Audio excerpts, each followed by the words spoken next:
بسم الله الرحمن الرحيم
السلام عليكم ورحمة الله وبركاته.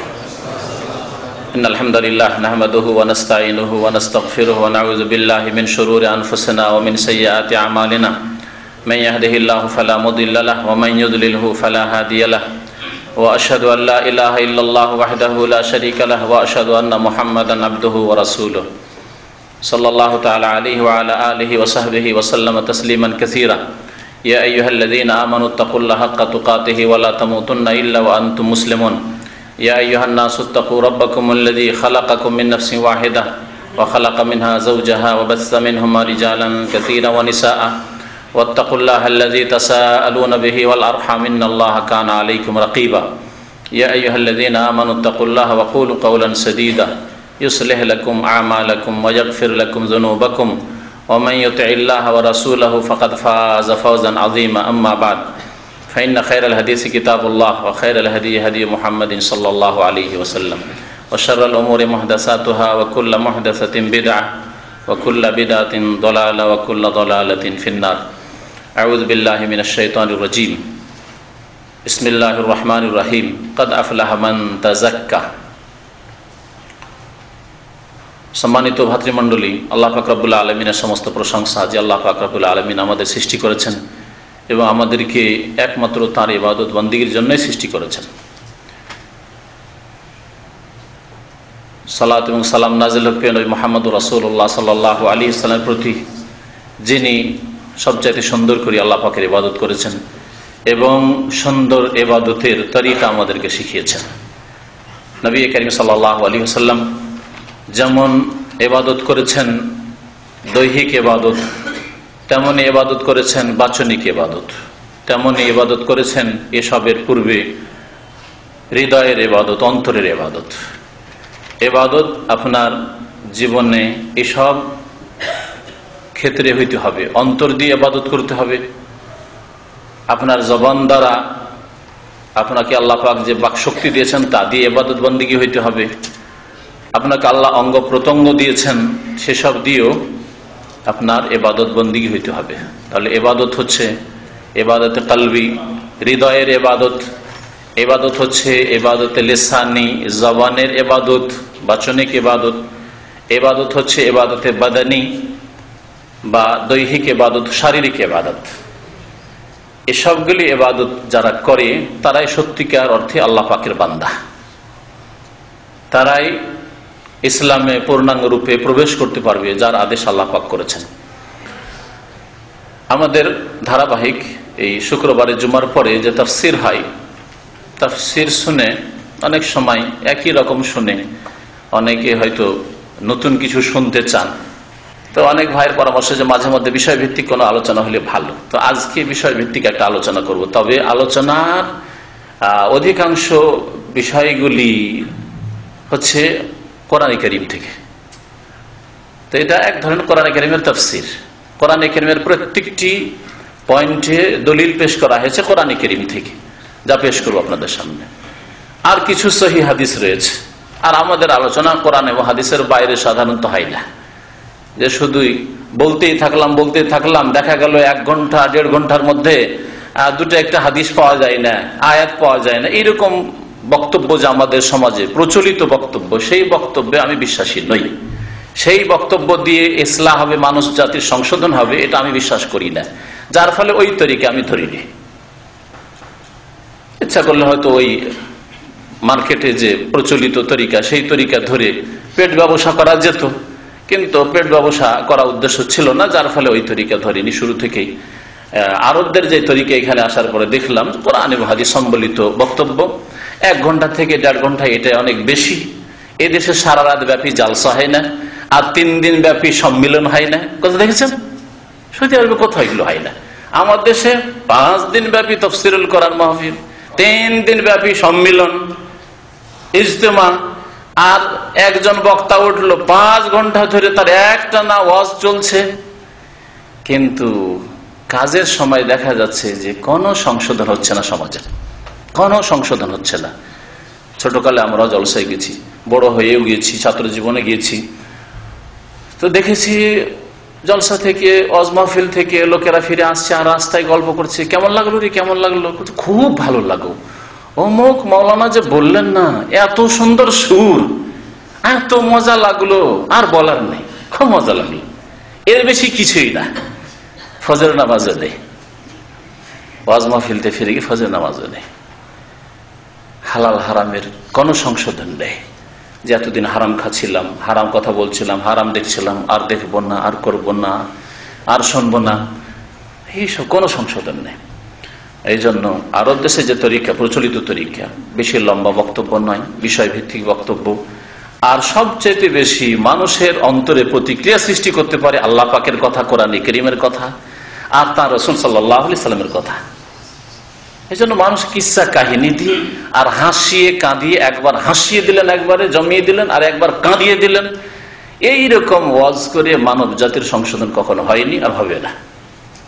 এগুলো হচ্ছে উর্দুতে বলে কিসসা কই, কিচ্ছা কাহিনী করা। এসব করে মানুষকে হাসানো হয়, কাঁদানো হয়, কিন্তু এটি হিদায়াত করা হয় না। হিদায়াত যদি করতে হয়, মানুষকে ফিরিয়ে নিয়ে আসতে হয়, ফিরাতে হবে আল্লাহর দিকে, ফিরাতে হবে আল্লাহ পাকের রাসূলের আদর্শের দিকে। সুতরাং কোরআন এবং হাদিস দিয়ে ফিরাতে হবে, এটা হচ্ছে তার চিকিৎসা। আল্লাহ পাক যেন আমাদের সকলকে তৌফিক দান করেন। আজকের বিষয়বস্তু হচ্ছে আত্মার পরিশুদ্ধি। আত্মার পরিশুদ্ধি, ইসলাহুল কুলুব।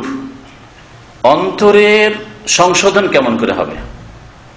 অন্তরের সংশোধন করতে হবে, ইবাদতের সংশোধন করতে হবে, আখলাক চরিত্র ব্যবহারে সংশোধন করতে হবে, তাহলে হবেন সত্যিকার অর্থে মুসলিম।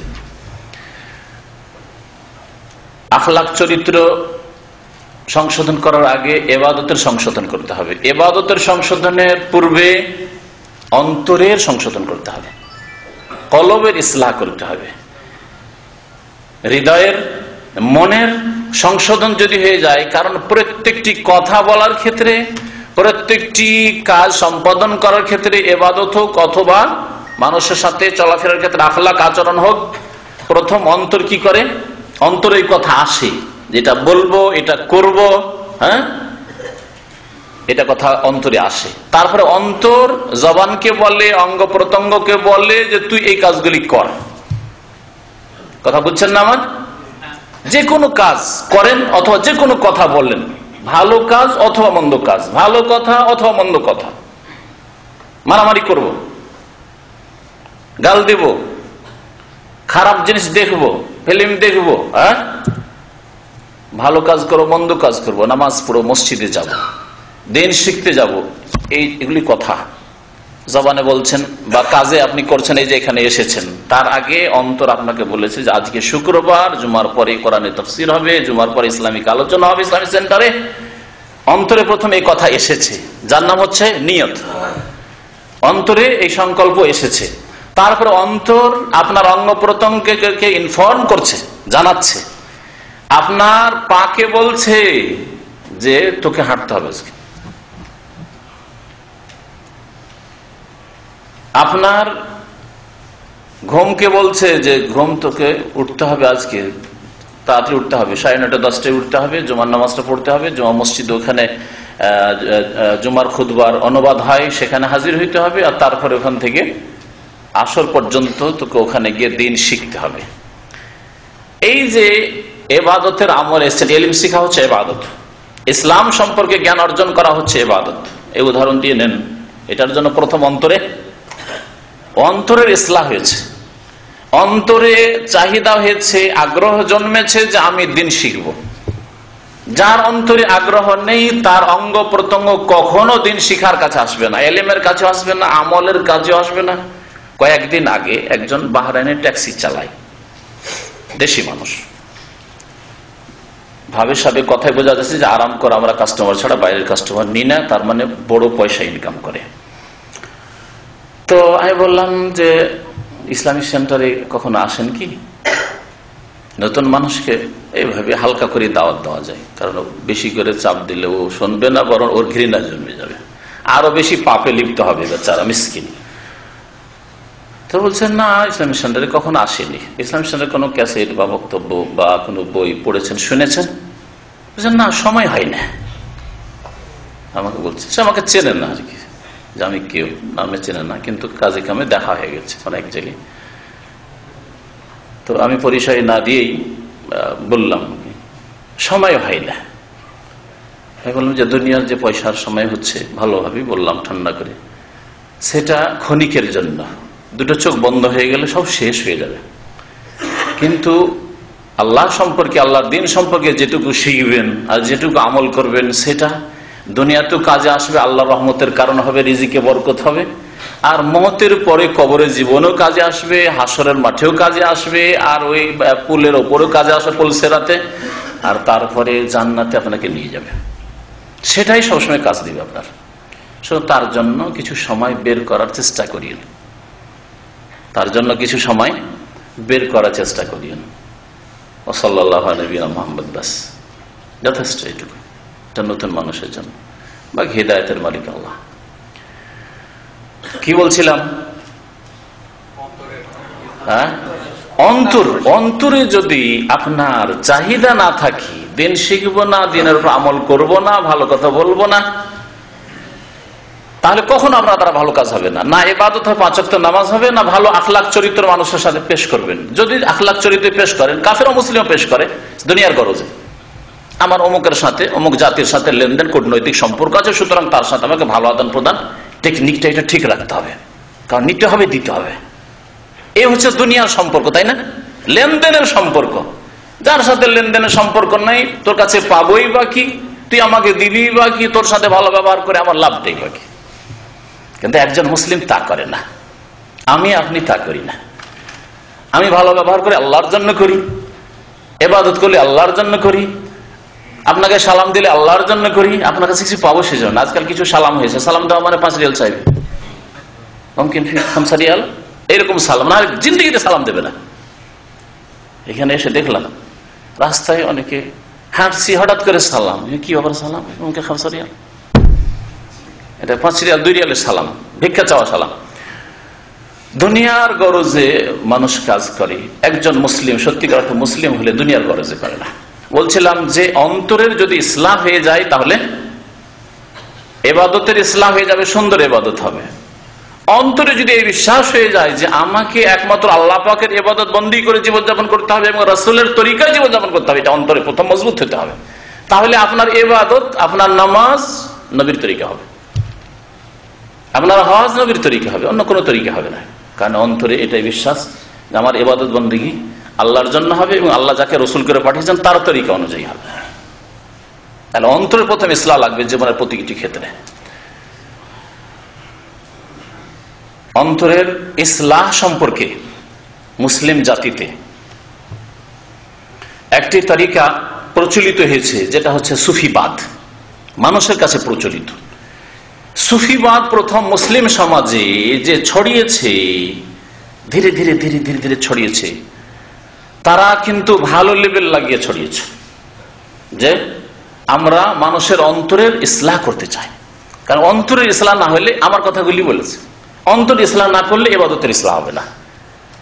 অন্তর ইসলাম না হলে কোরআন শিখবে না কেউ, অন্তর ইসলাম না হলে কোরআনের প্রতি আমল করবে না, অন্তর ইসলাম না হলে আখলাক চরিত্র ভালো হবে না। কথা খুব সুন্দর এবং কোরআন এবং হাদিস ভিত্তিক কথা। কিন্তু অন্তরের ইসলাহর নাম দিয়ে যতগুলি সুফিবাদের টার্ম আছে, পরিভাষা আছে, সবগুলি বিদাতি টার্ম, বেদাতি পরিভাষা এবং বিভিন্ন অমুসলিমদের পন্থা থেকে নেওয়া। সেগুলি উদাহরণস্বরূপ শেষখানে বলবো, আর যদি আমার মনে না থাকে তো স্মরণ করিয়ে দেবেন যে ওদের বিদাতি পরিভাষাগুলি কি। অন্তরের ইসলাহ এটি হচ্ছে সর্বোত্তম ইবাদত। নামাজ, রোজা, হজ, যাকাত, আখলাক, চরিত্র ভালো গঠন করা, এই সমস্ত চাইতে সর্বোত্তম ইবাদত হচ্ছে অন্তরের ইবাদত, ইবাদতুল কলুব। অন্তরের ইবাদত আছে যেমন আপনার অঙ্গ প্রত্যঙ্গের ইবাদত আছে, সিজদা ইবাদত, রুকু ইবাদত, কেরাত ইবাদত, তেলাওয়াত ইবাদত, তাসবিহ ইবাদত, আল্লাহ প্রশংসা করা, মুখে আলহামদুলিল্লাহ বলছেন ইবাদত। সমস্ত ইবাদতের চাইতে ভালো ইবাদত হচ্ছে অন্তরের ইবাদত, আশরাফুল ইবাদত। ইবাদত যেমন নামাজ নিতে হবে কোরআন সুন্নাহ থেকে, তেমন অন্তরের ইবাদত কোত্থেকে নিতে হবে? কোরআন এবং সুন্নাহ থেকে নিতে হবে, কোরআন এবং হাদিস থেকে নিতে হবে। এই জন্য কোরআনের আয়াতগুলি কোট করেছি যে কোরআনের আয়াতে আল্লাহ পাক রব্বুল আলামিন অন্তরের সাথে সম্পৃক্ত আমলগুলি, কোন আমলগুলির কথা বলেছেন, যে আমলগুলির মাধ্যমে, ওগুলি অন্তরের আমল, আপনার জবানেরও আমল নয়, আমার জবান দিয়ে ওগুলো হয় না, আর আমার হাত পা দিয়ে, অঙ্গ প্রত্যঙ্গ, চোখ দিয়ে, নাক দিয়ে, মুখ দিয়ে হয় না, বরং সেগুলি হয় কলব দিয়ে, হৃদয় দিয়ে। ওই ইবাদতগুলি কি কি আমি বেশ কিছু প্রায় 20টার মতো বা তারও বেশি নোট করেছি, যে ইবাদতগুলি আল্লাহ পাক রব্বুল আলামিন কোরআনে কারিমে উল্লেখ করেছেন, আর সেগুলি সবগুলি ইবাদত অন্তর দিয়ে সম্পাদিত হয়, কলব দিয়ে সম্পাদিত হয়। সেই মোতাবেক আমাকে আপনাকে প্রত্যেক মুসলিমকে অন্তরের ইসলাহ করতে হবে, সংশোধন করতে হবে। নবী করিম সাল্লাল্লাহু আলাইহি ওয়াসাল্লামের সহিহ বুখারী মুসলিমের হাদিস, আলা ওয়া ইন্না ফিল জাসাদে মুযগাতান, শুনে রাখো যে দেহে, শরীরে একটি গোশতের পিণ্ড আছে, গোশতের টুকরো আছে। মুযগা বলেছেন, মুযগা মানে গোশতের পিণ্ড। আল্লাহ পাক মানুষের সৃষ্টির ক্ষেত্রে বলেছেন যে মানুষের সৃষ্টির এমন একটা স্তর আছে, সেই স্তরে গিয়ে নুতফা থেকে আলাকা হয়, আলাকা থেকে মুযগা হয়, মুযগা পরে ফাকাসাউন আল ইজাম লাহমান, লাহাম হয়, আর লাহামে হাড্ডি আল্লাহ তৈরি করে। সুম্মা আনশানাহু খালকান আখার ফাতাবারাকাল্লাহু আহসানুল খালিক। নুতফা মানে কি? বীর্য। বীর্য একটা স্তরে প্রত্যেকে বীর্য ছিল আমাদের। তারপরে কি হয়েছে? আলাকা হয়েছে, মানে জমাট বাঁধা রক্ত হয়েছে, জমাট বাঁধা রক্ত। আলাকা মানে জমাট বাঁধা রক্ত।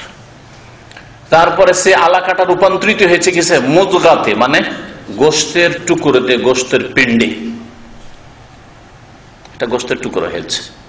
তারপরে সেটা লাহাম হইল। আল্লাহ পাক বলেন তাকে নকশা দিলেন, মানুষের মাথা থেকে পা পর্যন্ত নকশা, যা লাগে অঙ্গ প্রত্যঙ্গের নকশা। আর ওর মধ্যে ফাকাসাউনাল ইজাম লাহমান, আল্লাহ বলছেন এই যে হাড় হাড্ডি ভিতরে দিলেন, আর হাড় হাড্ডি দিয়ে তারপরে আল্লাহ পাক রব্বুল আলামিন ধীরে ধীরে ধীরে ধীরে ধীরে গোশত বাড়তে শুরু হইল। সুম্মা আনশানাহু খালকান আখার, আর এক সুন্দর সৃষ্টি করে দুনিয়াতে ভূমিষ্ঠ হলেন আপনি, আমি। দুনিয়াতে আল্লাহ পাক পাঠিয়ে দিলেন। ফাতাবারাকাল্লাহ, আল্লাহ পাক বড়ই বরকতময়, আহসানুল খালিকিন, আর সর্বোত্তম সৃষ্টিকারী। যতই কেউ সুন্দর আর্টিস্ট হোক না কেন, আর ছবি অঙ্কনকারী হোক না কেন, আহসানুল খালিকিন আল্লাহ রাব্বুল আলামিন। আত্মা তো কেউ দিতেই পারে না, প্রাণ তো কেউ দিতেই পারে না। ছবি অঙ্কন করতে পারে কিন্তু আল্লাহর মতো অঙ্কন করতে পারে না। সুবহানাল্লাহ। আল মুসাউবির, আল্লাহ পাক রব্বুল আলামিনকে বলা হয়েছে উত্তম ছবি অঙ্কনকারী। তো অন্তরের ইসলাহর কথা শুনেন। অন্তরের ইসলাহ সম্পর্কে প্রথম যে বিষয়টি আমাদের অন্তরে মজবুত হইতে হবে অন্তরের সংশোধনের জন্য, সেটা হচ্ছে ঈমান বিল্লাহ, আল্লাহর প্রতি বিশ্বাস। ঈমান মানে হচ্ছে বিশ্বাস। ঈমান মানে শাব্দিক অর্থ আল ঈমান ওয়া তাসদীক। ঈমান মানে বিশ্বাস। হাদিসটা পুরো বলা হয়নি মনে হয়, গোশতের টুকরো, তাই না? শেষ করি। শরীরে মানুষের গোশতের একটা পিণ্ড আছে, এজা সালহাত, নবী সাল্লাল্লাহু আলাইহি ওয়াসাল্লাম বলছে এজা সালহাত, যখন সেটা সুন্দর হয়ে যাবে, সুষ্ঠুভাবে পরিচালিত হবে, ঠিক সোজা পথে চলবে, সালুহাল জাসাদু কুল্লুহু, তাহলে তার পুরো দেহটা কি হবে? সুস্থ থাকবে, সুন্দর থাকবে, সুন্দরভাবে চলবে। শরীরের ওই গোশতের পিণ্ড যদি সুষ্ঠুভাবে পরিচালিত হয় তাহলে গোটা শরীর, আল জাসাদু কুল্লুহু, গোটা শরীর, গোটা দেহটা সুন্দরভাবে সুষ্ঠুভাবে পরিচালিত হবে।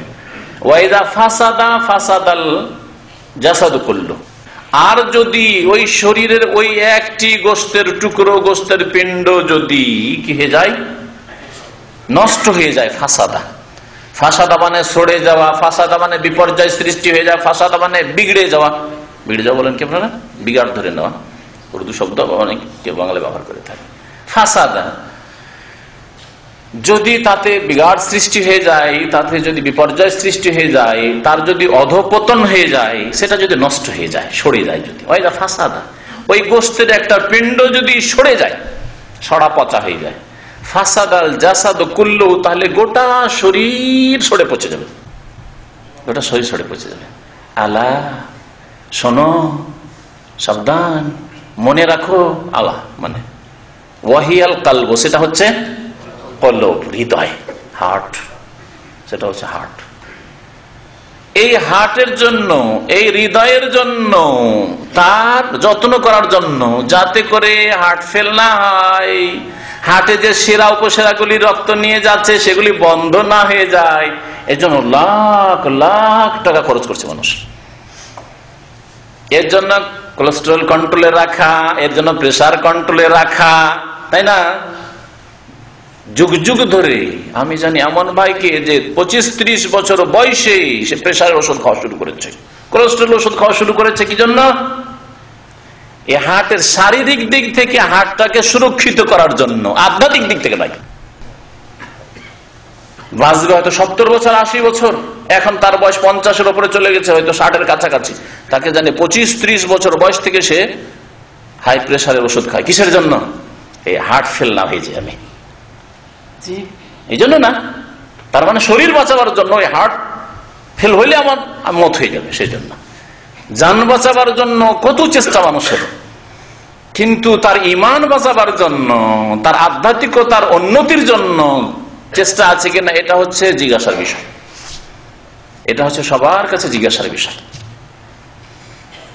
যদি সেই দিক থেকে কলম মরে যা হার্ট ফেল হয়ে যায়, আধ্যাত্মিকতার দিক থেকে, রুহানিয়াতের দিক থেকে যদি হার্ট ফেল হয়ে যায়, তাহলে দুনিয়া ধ্বংস, আখিরাত ধ্বংস, জাহান্নামের ইন্ধন। এত সুন্দর চেহারা, এত সুন্দর হাত পা, এত খেদমত করলেন এই শরীরের, লোশন দিয়ে আর ক্রিম দিয়ে জাহান্নামে জ্বলবে। সুবহানাল্লাহ, জাহান্নামে জ্বলবে যদি এর ইসলাহ না করেন। তো কলবের ইসলাহ করতে হবে। তাহলে আল্লাহ ওয়াহিয়াল কালব, সেটা হচ্ছে কলব। এই কলবের ইসলাহ প্রথম পদক্ষেপ হচ্ছে কি বললাম? ঈমান বিল্লাহ, আল্লাহর প্রতি ঈমান। আল্লাহর প্রতি ঈমান, ঈমান মানে বিশ্বাস, এটা হচ্ছে শাব্দিক অর্থ, আল ঈমান ওয়া তাসদীক। তবে ভাব অর্থ সম্পর্কে মুহাদ্দিসিনে কেরাম, উলামায়ে কেরাম, আইম্মায়ে কেরাম বলেছেন যে ঈমান 3টি জিনিসের সমষ্টির নাম। কারণ তাদের কাছে ঈমান মানে শরীয়তি ঈমান হইতে হবে, শুধু শাব্দিক অর্থের ঈমান নয়। শরীয়তি ঈমান হচ্ছে প্রথম আত-তাসদীক বিল কলব, অন্তর থেকে বিশ্বাস করা, অন্তর থেকে বিশ্বাস করা। ওয়াল ইকরার বিল লিসান, আর এই জবান দিয়ে, আপনার বাকশক্তি দিয়ে স্বীকার করা, অঙ্গীকার করা যে আল্লাহ তোমাকে মানলাম, তোমার দিনকে মানলাম, তোমার কালেমা মানলাম, তোমার নামাজ মানলাম। আল ইকরার বিল লিসান। ওয়াল আমাল বিল আরকান, আর অঙ্গ প্রত্যঙ্গ দিয়ে আমল করা, কাজে পরিণত করা, যা বিশ্বাস করেছেন, যার কথা স্বীকার করেছেন, অঙ্গীকার করেছেন, তার বাস্তবায়ন করা। এই 3টি জিনিসের সমষ্টির নাম হচ্ছে ঈমান। এটা হচ্ছে শরীয়তের পরিভাষায়। আর শাব্দিক অর্থ ঈমানের বিশ্বাস করা। তো প্রথম বিশ্বাস লাগবে। বিশ্বাস কি দিয়ে হয়? মুখ দিয়ে, চোখ দিয়ে, কান দিয়ে। কান দিয়ে শোনা হয়, চোখ দিয়ে দেখা হয়, জবান দিয়ে বলা হয়, জিহ্বা দিয়ে স্বাদ গ্রহণ করা হয়, হ্যাঁ, হাত দিয়ে ধরা হয়, পা দিয়ে হাঁটা হয়। তাহলে প্রত্যেকটি অঙ্গের একটা করে ওজিফা মানে ডিউটি আছে, বা একাধিক ডিউটি আছে। অনেক সময় একটি অঙ্গ একাধিক কাজ করে। সেই রকমই কলব যে একটি শরীরের একটা গোশতপিণ্ড, তার কি আছে? বেশ কিছু কাজ আছে, আমালুল কুলুব, কাজ আছে, ডিউটি আছে। প্রথম বিশ্বাস করা, বিশ্বাস করতে হবে। এই বিশ্বাস এত অটল বিশ্বাস হবে, এত অকাট্য বিশ্বাস হবে, দৃঢ় বিশ্বাস হবে, যে বিশ্বাস কেউ যেন কেড়ে না নিতে পারে। এই বিশ্বাস যেন কিছু রিয়াল ডলার দিয়ে বিক্রি না হয়ে যায়, কারো ভয়ে যেন হারিয়ে না যায়। কারণ ইমান, দুর্বল মানুষদের ইমান তো এরকমই, 25-50 হাজার টাকা দিয়ে কিনে নিতে পারবে। 25-50 হাজার, 10 রিয়াল 5 রিয়ালের জন্য 10-5টা রিয়াল হবে। ওই সময় নামাজের সময়খানে নামাজ বাদ দিয়েও 10-5 রিয়ালের পিছনে পড়ে আছে, তাহলে তো 5 রিয়ালে ওর ইমান বিক্রি, ঠিক না? কফিলের একটা ধমক বা মদিরের একটা ধমক, তোর এইসব কাজ করা যাবে না, এত টাইম নেই কাজ করা, ওতে শেষ, না হলে খরচ। একটা ধমকে শেষ। মারেরও ধমক দেয়নি, হত্যা করে দেওয়ারও কেউ ধমক দেয়নি। একটু উদাহরণ দিলাম, এইরকম বহু ধমক হইতে পারে। আপনার কোন নেতার ধমক হইতে পারে, কোন সন্ত্রাসীর ধমক হইতে পারে। একটা ধমক ইমান কেড়ে নিল, একটা ধমকে পূজার চাঁদা আর মাজারের চাঁদা নিয়ে নিল। মাজারের চাঁদা না দিলে গ্রামে বাস করতে পারবে না, পূজার চাঁদা না দিলে দেশে বাস করতে পারবে না। ইমান কেড়ে নিল এক ধমকে। এখনো মার খাননি, এখনো দাঁত শহীদ হয়নি, নবীর এই সুন্নতের আমল করেনি, খালি মিষ্টি সুন্নতের আমল করতে শিখেছেন। পিতা সুন্নতের উপর আমল করতে হবে বা আমল করার ঝুঁকি নিতে হবে, তখন আল্লাহ বাঁচাবে, যেমন বাঁচিয়েছেন নবী করিম সাল্লাল্লাহু আলাইহি ওয়াসাল্লাম, তাই না? আল্লাহর প্রতি এইরকম বিশ্বাস, যে বিশ্বাস কেউ করে নিতে পারে। আল্লাহ পাক ইমানের কথা কোরআনে, সুবহানাল্লাহ, কোরআনে আসল বিষয় হচ্ছে ইমান, তাই না? আল্লাহ শুরুই করেছেন আল্লাযীনা ইউমিনুনা বিল গায়ব, ইউমিনুন, ইমান দিয়ে শুরু করেছেন ইমানের কথা। সূরা আসর, ইন্নাল ইনসানা লাফি খুসর ইল্লাল্লাযীনা আমানু, ইমান দিয়ে শুরু করেছেন। ইমান, ইমান কতবার আল্লাহ কোরআনে কারীমে বলেছেন ইমানের কথা। আল্লাহ বলেছেন আল্লাযীনা আমানু বিল্লাহি ওয়া রাসূলিহি, যারা বিশ্বাস করবে আল্লাহর প্রতি এবং রাসূলগণের প্রতি, উলাইকা হুমুস সিদ্দীকুন, ওরাই হচ্ছে উলাইকা হুমুস সিদ্দীকুন, এরাই হচ্ছে সিদ্দিক, মহাসত্যবাদী। আমাদের সমাজে আল্লাহর ওলির যে ধারণা আছে, একটা ভুল ধারণা সংজ্ঞায়, যে আল্লাহর ওলি কারা। আল্লাহর ওলি সত্যিকার অর্থে আম্বিয়া রসুলগণ, মানে আল্লাহর বন্ধু, আর তারপরে মহাসত্যবাদী যারা সিদ্দিক, আবু বকরের মতো সিদ্দিক, ওমরের মতো সিদ্দিক, উসমানের মতো সিদ্দিক, আলীর মতো সিদ্দিক, হাসান হোসেনের মতো সিদ্দিক, তারা আম্বিয়া রসুলগণের পরে সাহাবায়ে কেরাম রাদিয়াল্লাহু তাআলা আজমাইনদের মতো সিদ্দিক ও শুহাদা, যারা শহীদ, যারা পরোয়া করেন আমার রক্ত যাক কিন্তু ইসলাম জিন্দা হোক। আর ওয়াসসালিহিন, আল্লাহ সৎকর্মশীলদের কথা বলেছেন। কয় শ্রেণীর কথা আল্লাহ বলেছেন আয়াত মনে আছে? আম্মাইয়ুতি আল্লাহু ওয়া রাসূলুহু ফাউলাইকা মাআল্লাযীনা আনআমা আল্লাহু আলাইহিম মিনান নাবিয়িনা, নবীগণ, ওয়াস সিদ্দিকিনা, সিদ্দিকগণ, ওয়াস শুহাদা, আর শহীদগণ বা ওলামাগণ। শুহাদার দুটি তাফসীর করা হয়েছে। শুহাদা আল্লাহ পাকের ওয়াহদানিয়তের সাক্ষী, আউলুল ইলম ওলামায়ে কেরামদের এর তাফসীরে ওটাও আছে, আর যারা শহীদ হয়েছে তারা। আর ওয়াসসালিহিন, আর যারা সৎকর্মশীল, আলেমও নয় আর শহীদ হইতে পারেনি, কিন্তু নেক আমল অবশ্যই বেশি বেশি করে, কখনো ফরজ ওয়াজিবে ঘাটতি হয়নি, কখনো হারাম নাজায়েজ কাজ করেনি, অতিরিক্ত সুন্নত মুস্তাহাব কাজের জন্য সচেষ্ট, তাহাজ্জুদের জন্য সচেষ্ট, নফল সিয়ামের জন্য, সোমবার বৃহস্পতি রোজার জন্য, মাসে 3টি রোজার জন্য সচেষ্ট, নফল হজ ওমরার জন্য সচেষ্ট। একবার জিন্দেগিতে হজ করলাম, ওমরা করলাম, আর নয়, এরকম নয়। সালেহীন, সৎকর্মশীল, হালাল ছাড়া হারাম ভক্ষণ করে না, হারাম উপার্জন করে না, সালেহীন তারা। আল্লাহ সবগুলিকে আল্লাহ পাক, এগুলি হচ্ছে ওলি। আল্লাহ বলছেন যারা ঈমান নিয়ে আসবে আল্লাহর প্রতি, রাসূলগণের প্রতি, তারাই তো সিদ্দিক। ওয়াসশুহাদা, তারাই তো শুহাদা, ওলামা বা শহীদগণ, ইনদা রাব্বিহিম, তাদের রবের নিকট, লাহুম আজরুহুম ওয়া নূরুহুম, তাদের জন্য মহা পুরস্কারও রয়েছে, আজর আল্লাহর কাছ থেকে, ওয়া নূরুহুম, তাদের জন্য আলো রয়েছে, নূর রয়েছে। দেখেন আল্লাহ নূর দেবেন তাদেরকে। এই নূর কোন নূর? নবীকে নূর বানিয়ে দিলেন বিদাতীরা। আল্লাহ তো তাদেরকে বলছেন তাদের নূর আছে। এই কোন নূর আছে? প্রত্যেক মুমিনের কাছে, যারা আল্লাহ এবং রাসূলে বিশ্বাসী, তাদের কাছে নূর রয়েছে, হেদায়েতের নূর রয়েছে, ঈমানের নূর রয়েছে। ওয়াল্লাযীনা কাফারু ওয়া কাযযাবু বিআয়াতিনা, পক্ষান্তরে যারা মিথ্যা মনে করবে আল্লাহ পাকের বিধিবিধানকে উলাইকা আসহাবুল জাহিম, তার জাহান্নামের অধিবাসী। সূরা হাদীদের আয়াত নম্বর 19। ঈমান সম্পর্কে বিস্তারিত বলতে গেলে এখানে থেকে যাব, তাড়াতাড়ি করে শেষ করি। দ্বিতীয় বিষয় তা হচ্ছে তাকওয়া, সংযমী হওয়া বা সংযত হওয়া, পাপ মুক্ত হওয়া। তাকওয়া মানে বেঁচে থাকা। বেঁচে থাকবেন কি থেকে? বেঁচে থাকবেন আল্লাহ পাকের অসন্তুষ্টির কাজ থেকে। আর আল্লাহ পাকের অসন্তুষ্টির কাজ হচ্ছে ফরজ ওয়াজিব ছেড়ে দেওয়া, হারাম নাজায়েজ কাজ করা। আল্লাহ পাক যা ঘৃণা করেছেন, রাসূল সাল্লাল্লাহু আলাইহি ওয়াসাল্লাম যা ঘৃণা করেছেন, সেসব কাজ করা, এগুলো হচ্ছে আল্লাহ পাকের অসন্তুষ্টির কাজ। তাকওয়া বেঁচে থাকা, বেঁচে থাকার গুণ তৈরি করতে হবে। মানুষ কখন বেঁচে থাকে? যখন অন্তর তার বেঁচে থাকে।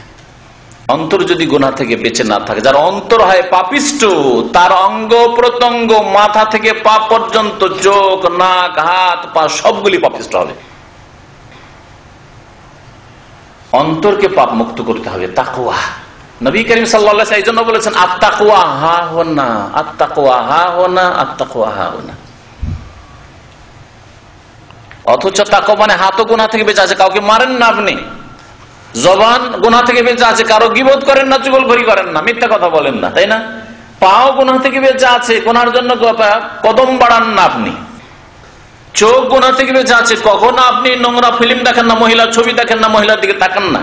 হ্যাঁ, হাত গুনাহ থেকে বেঁচে, কোন মহিলাকে আপন স্ত্রী ছাড়া জিন্দেগিতে স্পর্শ করেননি, করেন না। হাত বেঁচে আছে গুনাহ থেকে, কিন্তু তার আগে অন্তরকে বেঁচে থাকতে হবে। অন্তর যদি বেঁচে না থাকে, যে কোনো সময় হাত, পা, চোখ, নাক গুনার কাজে বেড়ে যাবে।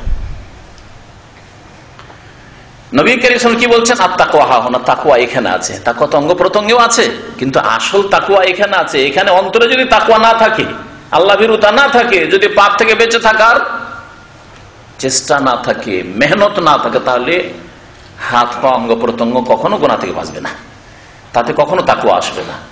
3 বার করে রাসূল বলছেন যে তাকওয়া এখানে আছে, তাকওয়া এখানে আছে, তাকওয়া এখানে আছে। শুধু যদি কেউ দাবি করে যে আমার তাকওয়া এখানে আছে, তুমি কি মনে করো? আরে আমি নামাজে না হয় যেতে পারি না, কিন্তু আমি তোমার চাইতে বেশি মুত্তাকি গো, তোমার চাইতে বেশি।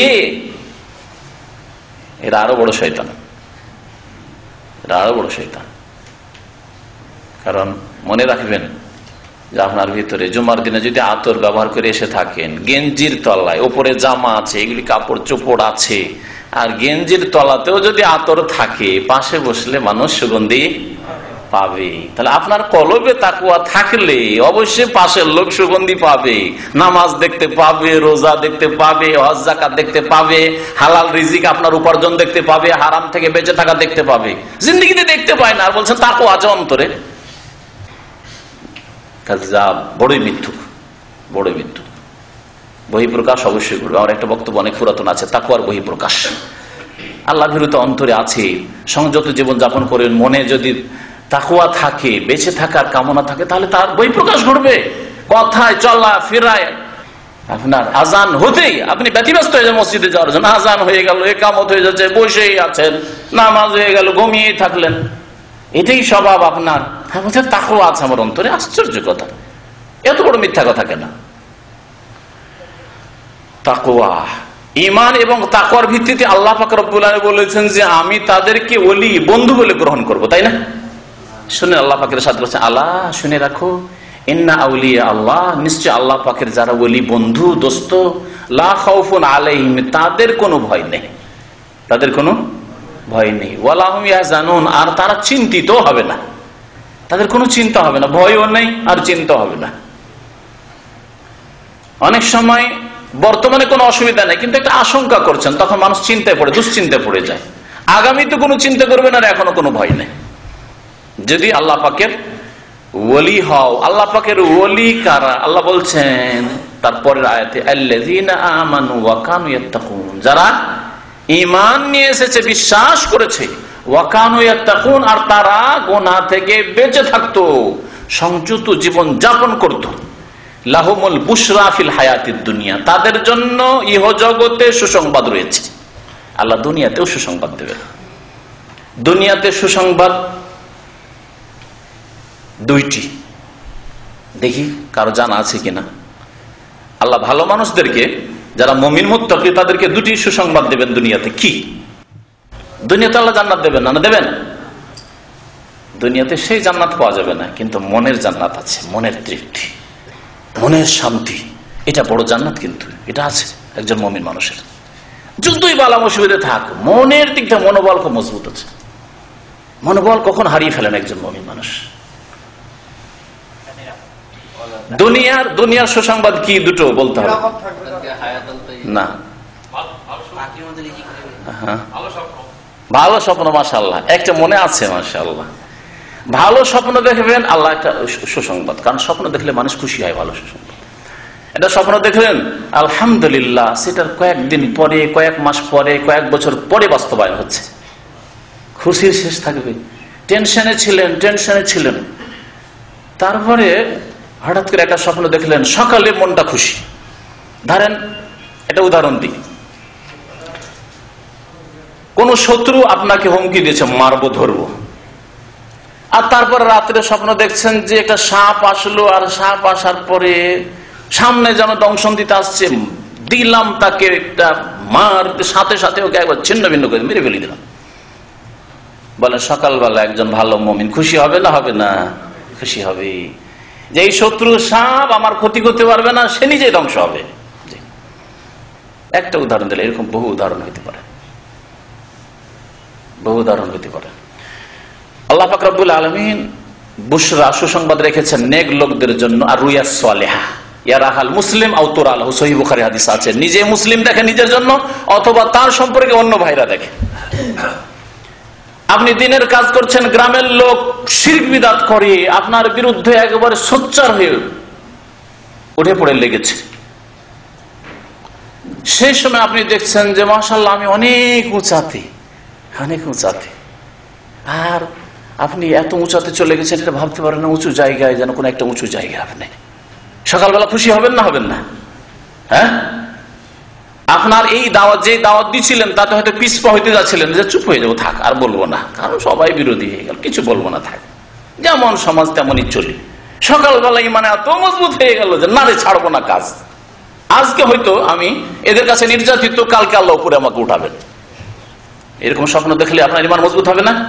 লাহুমুল বুশরা ফিল হায়াতিদ দুনিয়া, এরকম বহু স্বপ্ন আছে। স্বপ্ন মানে আপনার শরীয়তের দলিল নাই, কিন্তু এটা হচ্ছে সুসংবাদ মুমিনদের জন্য। কিন্তু এর পিছনে এত বেশি পড়বেন না যে কোনো স্বপ্ন দেখবেন পেরেশান হয়ে যাবেন, না, এরকম না।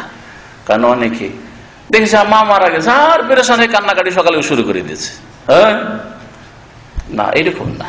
যে কোনো স্বপ্নের পিছনে পড়বেন না। ভালো স্বপ্ন দেখলে খুশি হবেন, আল্লাহ পাকের শুকরিয়া আদায় করবেন। যদি অপ্রীতিকর স্বপ্ন দেখেন, তাহলে ওয়ালা ইউহাদ্দিস বিহি ইল্লা হাবিবান আও লাবিবান, নবী সাল্লাল্লাহু আলাইহি ওয়াসাল্লাম বলেছেন, জ্ঞানী গুণী লোককে বলো, তাহলে ভালো তাবির, ভালো বিবরণ পাবে হয়তো।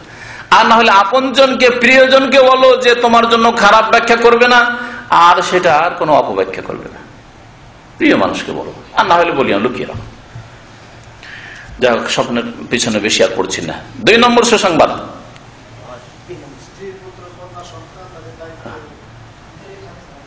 আল্লাহ দায়িত্ব নেবেন। সুসংবাদ চাইছি। আল্লাহ মারা এই আয়াতের তাফসিরে বলেছেন যে সুসংবাদ কি বললেন? না, সুখ্যাতি, আল্লাহ খ্যাতি দেবেন, সুনাম।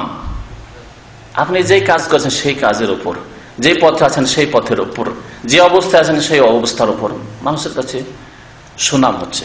নবী করিম সাল্লাল্লাহু আলাইহি সাল্লামকে সাহাবীরা বলে, ইয়া রাসূলুল্লাহ, আমরা অনেক সময় তাহাজ্জুদ পড়ি, আমরা অনেক সময় ভালো কাজ, নেক কাজ করি, আর করার পরে মানুষকে দেখি যে আমাদের প্রশংসা করে যে লোকটা খুব ভালো, লোকটা তাহাজ্জুদ গুজার, এই মানুষ খুব ভালো।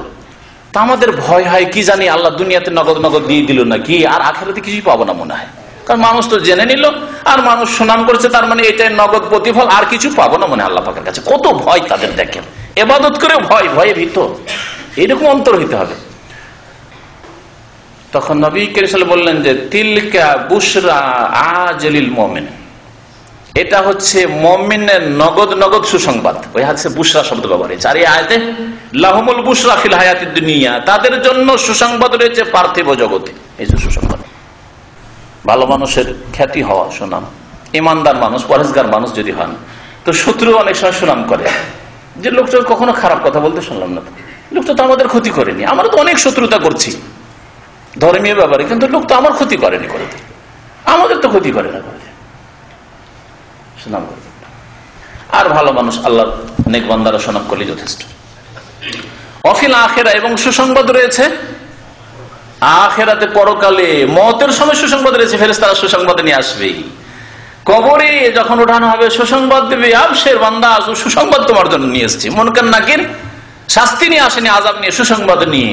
হাসরের মাঠে সুসংবাদ, আবশিরু বিল জান্নাতিল্লাতী কুনতুম তুআদুন আয়াত রয়েছে, ওই জান্নাতের সুসংবাদ নিয়ে যাও যার ওয়াদা করা হয়েছে। জান্নাতের সুসংবাদ, আখিরাতের সুসংবাদ। তারা কারা তাহলে? আল্লাহর ওলি কারা? যার মধ্যে বলেন ঈমান, যে বিশ্বাসী, আর যার মধ্যে তাকওয়া আছে। তাহলে অন্তরের ইসলাহের জন্য ঈমান এবং তাকওয়া প্রথমে লাগবে। তাকওয়া যদি থাকে তাহলে দুনিয়ার কোন বাতিল শক্তি কোনো ক্ষতি করতে পারবে না। খুব বেশি ক্ষতি করলে আপনাকে মেরে দিবে, তো শহীদ হলেন। আল্লামা ইকবাল বলছেন, মারে তো গাজী আর মারে তো শহীদ। মেরে যদি আসতে পারেন আল্লাহর দুশমনকে, তো গাজী হয়ে আসলেন। আর মারে মানে নিজে যদি মারা যান তাহলে শহীদ হইলেন, শহীদ। আপনি এই দুনিয়াদারদের শহীদ না, যাদের নাম শুধু শহীদ দেওয়া হয়েছে, ইসলামের এই শব্দ ব্যবহার করা হয়েছে, বরং আসলে আল্লাহর কাছে শহীদ, ভাগ্যবান। তারপরে আপনার এই শহীদের রক্ত থেকে হাজার হাজার আল্লাহর বীর পয়দা হবে, যারা এই দিনের খেদমত করবে। আপনি কাজটা এক জায়গায় ছেড়ে দিয়ে চলে গেছে। আল্লাহ কাউকে কাজ করে একবারে গন্তব্যস্থানে পৌঁছে দেবেন না, কোন মানুষ, একমাত্র নবী রাসূলগণ ছাড়া, যে আমি সবকিছুই করে নেবো দিনের খেদমত, আর কিছু বাকি থাকবে না পরবর্তীকালে যারা আসবে তাদের জন্য। না, একটা স্তর পর্যন্ত আপনি পৌঁছাবেন, আর তারপরে আপনার পরে আল্লাহ অন্য বান্দাদের সৃষ্টি করবেন, তাদের দিয়ে আল্লাহ পাক রব্বুল আলামিন বাকি কামটাকে আগে বাড়িয়ে দেবেন। আল্লাহর দিনের কাজ এভাবে কিয়ামত পর্যন্ত চলতে থাকবে। কেউ কখনো ভাববেন না যে আমরা চলে গেলে, অমুক চলে গেলে, তমুক চলে গেলে আর ইসলামের কাজ হবে না। ইসলামের কাজ আল্লাহ নেক বান্দাদেরকে দিয়ে হতে থাকে। তাকওয়া যদি থাকে, আল্লাহ পাক রব্বুল আলামিন ইরশাদ করেছেন, আয়াত যেটা বললাম সুসংবাদের আয়াত, সেই আয়াত হচ্ছে সূরা ইউনূসের আয়াত, তাই না? সূরা ইউনূসের আয়াত নম্বর 62-63। আল্লাহ পাক ইরশাদ করেছেন সূরা আলে ইমরানের 120 নম্বর আয়াতে, ওয়া ইন তাসবিরু ওয়া তাত্তাকু লা ইয়াদুররুকুম কাইদুহুম শাইআ। তোমরা যদি ধৈর্য ধারণ করো এবং তাত্তাকু, বেঁচে থাকো গুনাহ থেকে, অন্তরে যদি তাকওয়া সৃষ্টি করতে পারেন, লা ইয়াদুররুকুম কাইদুহুম শাইআ, মানুষের শত্রুদের কোন চক্রান্ত, কোন ষড়যন্ত্র তোমাদের কোন রকম ক্ষতি করতে পারবে না, কোনো ক্ষতি হবে না, এর দ্বারা তোমাদের কোনো ক্ষতি হবে না। তাহলে দেখেন কত বড় একটা আশ্বাস আল্লাহর পক্ষ থেকে, কত বড় একটা আপনাকে যেন কত বড় একটা সান্ত্বনা দেওয়া হচ্ছে। ধৈর্য ধারণ করো, সাবর, ধৈর্য, অধৈর্য হইও না। আর মানে তাড়াহুড়ো এখনই চাই না, ধৈর্য ধারণ করো। নবী সাল্লাল্লাহু আলাইহি ওয়াসাল্লাম 13 বছর ধৈর্য ধরেছেন। তারপরে এখানে এসে আরো 8 বছর মক্কা বিজয়ের জন্য, 13 8 কত হয়ে যায়, 21 বছর ধৈর্য ধরেছেন। ধৈর্য ধারণ করো, আর তাত্তাকু, আর বেঁচে থাকো গুনাহ থেকে। আল্লাহকে কখন নারাজ করে, আল্লাহকে নারাজ করে দিবে আর বলবে যে আমি সম্মানিত হব, আমার দাওয়াত আগে বাড়বে না, বরকত হবে না। সবর এবং তাকওয়া অর্জন করো, লা ইয়াদুররুকুম কাইদুহুম শাইআ, তারা কোনো ক্ষতি করতে পারবে না তোমাদের। আল্লাহ নিশ্চয়তা দান করেছেন। আল্লাহ আরো বলেছেন, তাকওয়া সম্পর্কে, ইয়াত্তাকিল্লাহ ইয়াজআল লাহু মাখরাজা, যে ব্যক্তি আল্লাহকে ভয় করবে, তাকওয়া অর্জন করবে, আল্লাহ তার জন্য রাস্তা বের করে দিবেন। কোন বালা মুসিবতে আপনি চিন্তা করবেন, রাস্তা বের করে দিবেন আল্লাহ। যেমন মুসা আলাইহিস সালামের জন্য আল্লাহ সমুদ্রের রাস্তা বের করে দিয়েছেন, তাই না? নবী করিম সাল্লাল্লাহু আলাইহি সাল্লামের জন্য বাড়ি ঘেরাও করে, বাড়ির দরজায় ঘেরাও করে অনেক কাফের কুরাইশরা বসে আছে, অন্ধ করে দিলেন আল্লাহ পাক তাদেরকে। আর নবী সাল্লাল্লাহু আলাইহি সাল্লাম ওখান থেকে, ওদের সামনে থেকে বের করে নিয়ে চলে গেলেন সৌর পাহাড়ের গুহায়। চারিদিকে ঘুরছে, দেখতেই পাচ্ছে না। রাস্তা বের করে দিবেন, ইয়াত্তাকিল্লাহ ইয়াজআল লাহু মাখরাজা, রাস্তা বের করে দিবেন। ওয়া ইয়ারযুকুহু মিন হাইসু লা ইয়াহতাসিব, কল্পনাও করতে পারেনি যে এখান থেকে আমার রিজিক হাসিল হবে, আমি এখানে পৌঁছতে পারবো, আমি বিদেশে আসতে পারবো, আমি সুখী হতে পারবো, আমার ছেলে মেয়ে সৎ হবে, নেক হবে, ভাবতে পারেনি। বাবা কোনো ইসলামের শিক্ষা দেয়নি। আমি এই শিরক বিদআত থেকে বেরিয়ে এসে তাওহীদ প্রতিষ্ঠা করতে পারবো, কল্পনাও করতে পারেননি। শিরক বিদআতের মধ্যে জন্ম নিয়েছেন আপনি। এমন জায়গা থেকে রিজিক দেবেন যে কল্পনা করতে পারেন। আল্লাহ বলেছেন, আর আল্লাহ মিন আমরিহি ইউসরা, যারা তাকওয়া অর্জন করবে আল্লাহ তাদের কাজকে সহজ করে দেবেন। কাজ সহজ হয়ে গেলে তো হইল, সব কাজই সহজ। আমার বিদেশ আসা সহজ, দেশে ছুটি যাওয়া সহজ, হ্যাঁ, আপনার শারীরিক অবস্থায় এলাজ চিকিৎসা সহজ, যদি জটিল হয়ে যায়, অসুস্থ হয়েছে আর জটিল, কত বড় মুসিবতে পড়লেন, কিন্তু সহজ। আল্লাহ বলছেন আল্লাহ মিন আমরিহি ইউসরা, আল্লাহ তার কাজগুলিকে সহজ করে দেবেন যে ব্যক্তি তাকওয়া অর্জন করবে, বেঁচে থাকবে। ওমাইয়াত্তাকিল্লাহ, আর যে ব্যক্তি বেঁচে থাকবে গুনাহ থেকে, তাকওয়া অর্জন করবে অন্তরে, ইউকাফির আনহু সাইয়্যাতিহি, তার গুনাহগুলিকে আল্লাহ মাফ করে দেবেন, গুনাহ রাখবেন না। ওয়া ইউযিম লাহু আজরা, আর মহা পুরস্কার আল্লাহ পাক রব্বুল আলামিন দেবেন। ঈমান তাকওয়ার পরে তৃতীয় বিষয় যেটি বলবো, কোরআনী আধ্যাত্মিকতা। কোরআনে কারীমের আলোকে রুহানিয়াত ইসলাহ করা, অন্তরের ইসলাহ করা, তা হচ্ছে ইহসান। তা হচ্ছে ইহসান আল্লাহর সাথে হয়, আল্লাহর দ্বীনের সাথে হয়, আর ইহসান আল্লাহর বান্দাদের সাথে হয়। দুই অর্থে ইহসান কোরআন হাদিসে ব্যবহৃত হয়েছে। আল্লাহর সাথে ইহসান, তার কথা নবী সাল্লাল্লাহু আলাইহি ওয়াসাল্লামের হাদিসে রয়েছে। আল্লাহ পাকের ইবাদত বন্দেগীতে ইহসান, আল্লাহ পাকের প্রতি ঈমানে ইহসান, অন্তরে ইহসান তৈরি করা। আর আল্লাহর সৃষ্টির সাথে ইহসান হচ্ছে সদ্ব্যবহার করা, সদাচরণ করা। নবী করিম সাল্লাল্লাহু আলাইহি ওয়াসাল্লাম বলেছেন, ইন্নাল্লাহা কাতাবাল ইহসান আলা কুল্লি শাই, আল্লাহ পাক ফরজ করেছেন ইহসান করা প্রত্যেক বস্তুর ক্ষেত্রে। প্রত্যেক বস্তুর ক্ষেত্রে আল্লাহ পাক কি করেছেন? ইহসান করা ফরজ করেছেন। ফাইদা কাতালতুম, যদি হত্যা করতে হয় কোন পশুকে, ফাহসিনুল কিতলাতা, তো হত্যা করবে ভালোভাবে, ধারালো অস্ত্র দিয়ে, ভোঁতা অস্ত্র দিয়ে না, কষ্ট দিয়ে না, লাঠি দিয়ে পিটিয়ে পিটিয়ে মারিও না, ধারালো অস্ত্র দিয়ে জবাই করো। ওয়াইদা যাবাতুম, যদি জবাই করো, ফাহসিনুল যিবহাতা, ভালোভাবে জবাই করো। ওয়ালিয়াহিদ্দা আহাদুকুম শিফরাতাহু, যেন ছোরা বা ছুরিকে ধারালো বানিয়ে নাই। ওয়ালিয়ারিহ যাবিহাতাহু, যেই পশুকে জবাই করেছো তাকে যেন আরাম দেই, আরাম দিবে। লাঠি দিয়ে পিটিয়ে পিটিয়ে, লোহা মরিচা লেগে আছে, আর তা দিয়ে আপনার গায়ের জোরে যদি জবাই করেছেন, জায়েজ নয়। ইহসান করলেন আপনি, খারাপ ব্যবহার করলেন।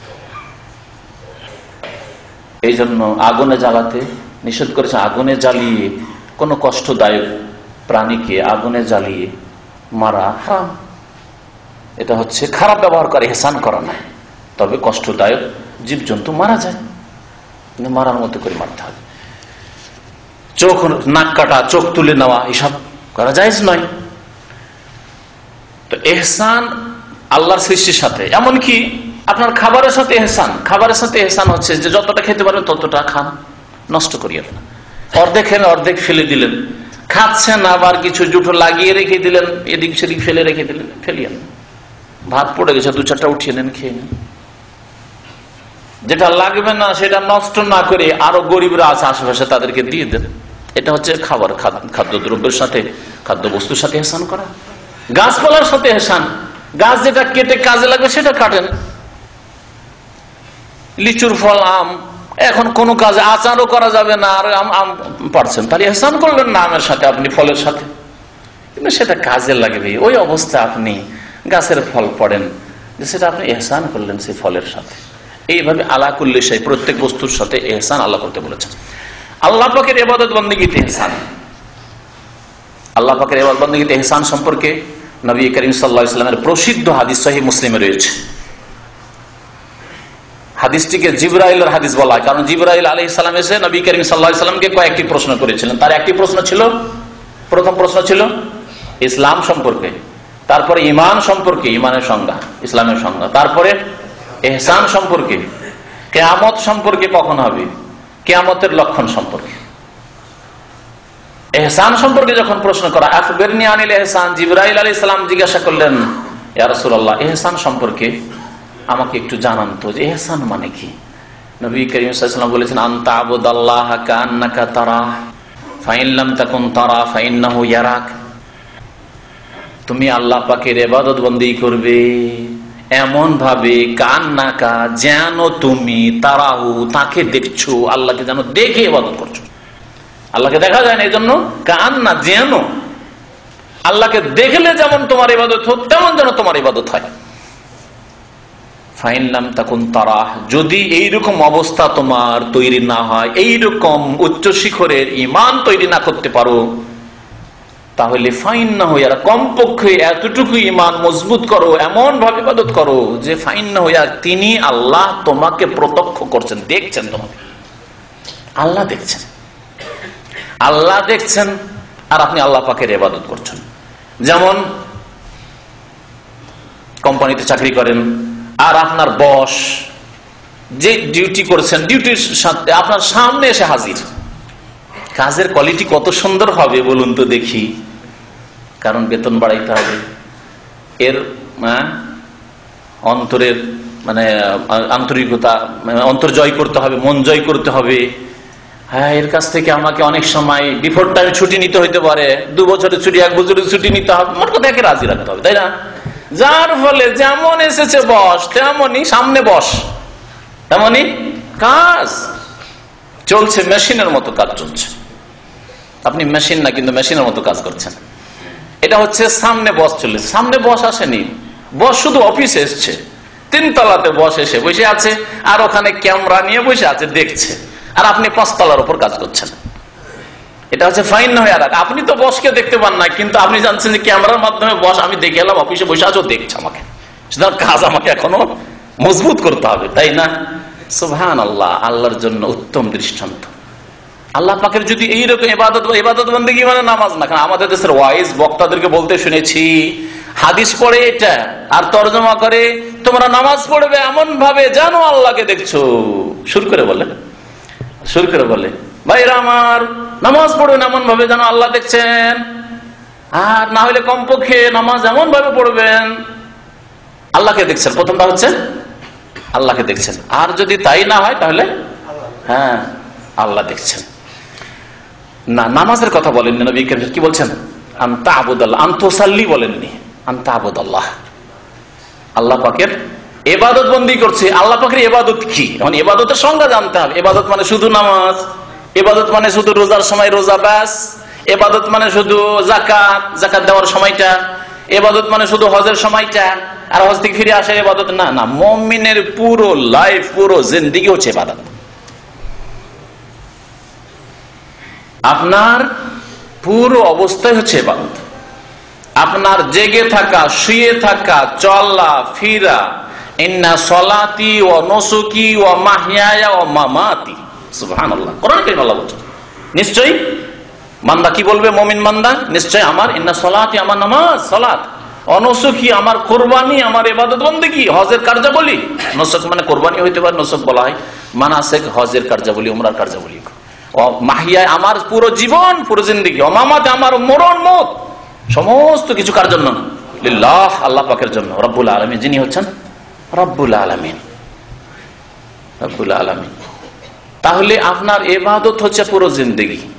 সুতরাং একটা উদাহরণ দিয়ে বুঝেন, আপনি ঘুমিয়ে আছেন, আর ঘুমিয়ে থাকা অবস্থায় যদি আপনার বস চলে আসে, 1 মিনিট শুয়ে থাকবেন, ঘুমিয়ে থাকা তো দূরে থাকা, বিছানায় শুয়ে থাকবেন, লাফ দিয়ে উঠবেন আর দৌড় দিয়ে বসের সামনে পড়ার আগে বাথরুমে ঢুকবে না, তাড়াতাড়ি করে চোখটা ধুয়ে সেই কাপড়টা কোন রকম করে লাগিয়ে সামনে এসে হাজির, সার সার সার সার সার করা শুরু করে দিয়েছেন।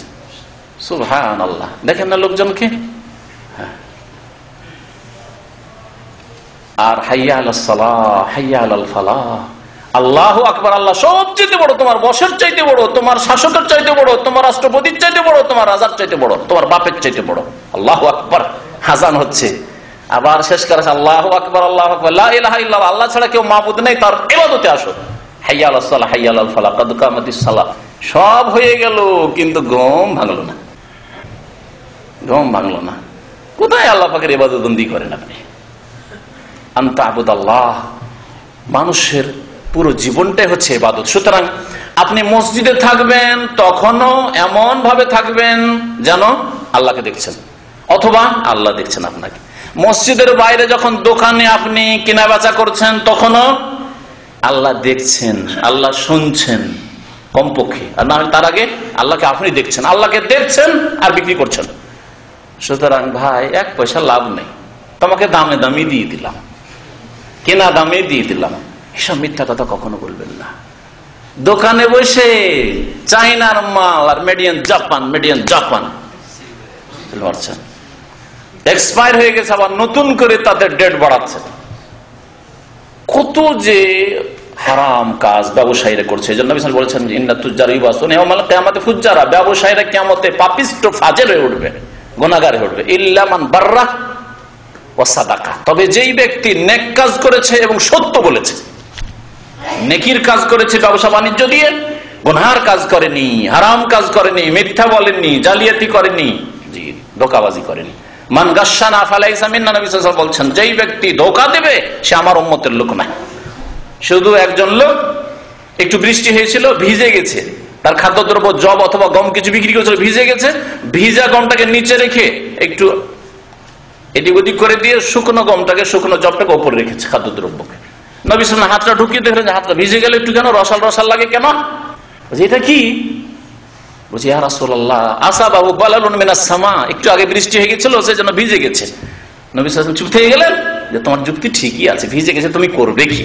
মানে আফালা জাআলতাহু ফাওকা আত-তাম হাত্তা ইয়ারাহুন নাস, ভিজে গেছিল, ভিজাটা উপরে কেন রাখনি যাতে মানুষ দেখে নিত, দেখে কিনতো।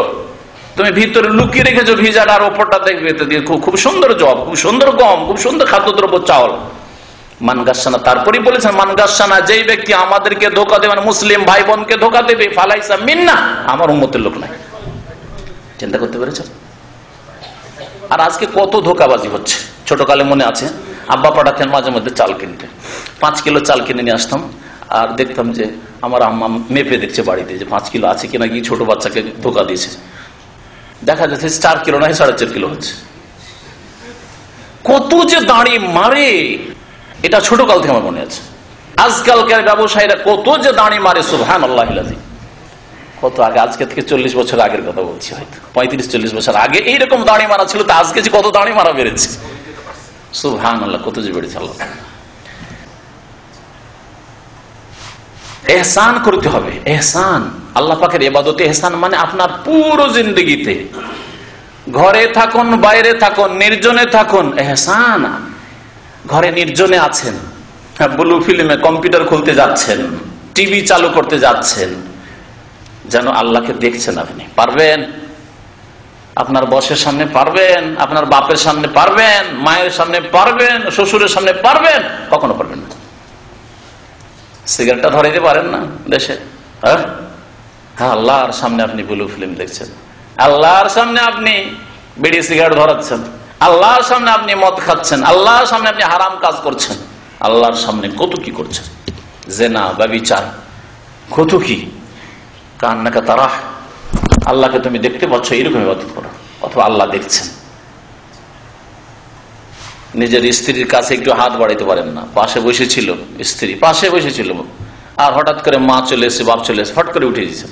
আপনার স্ত্রী যদি না উঠে, আপনি উঠে যাবেন, লজ্জা লাগছে পাশাপাশি বসে থাকতে, ঠিক না? আমাদের সমাজের লোকেরা এরকম না, অথচ কোন হারাম কাজ করেননি, আপনার স্ত্রী পাশে বসেছিলেন, নাজায়েজ কাজ করেননি, এতেই যদি লজ্জা লাগে, অপর মহিলার পাশে বসে থাকতে পারবেন? ঘরের মধ্যে ঢুকে আছে, আপনার বাপ মা দেখছে, কখনো পারবেন না।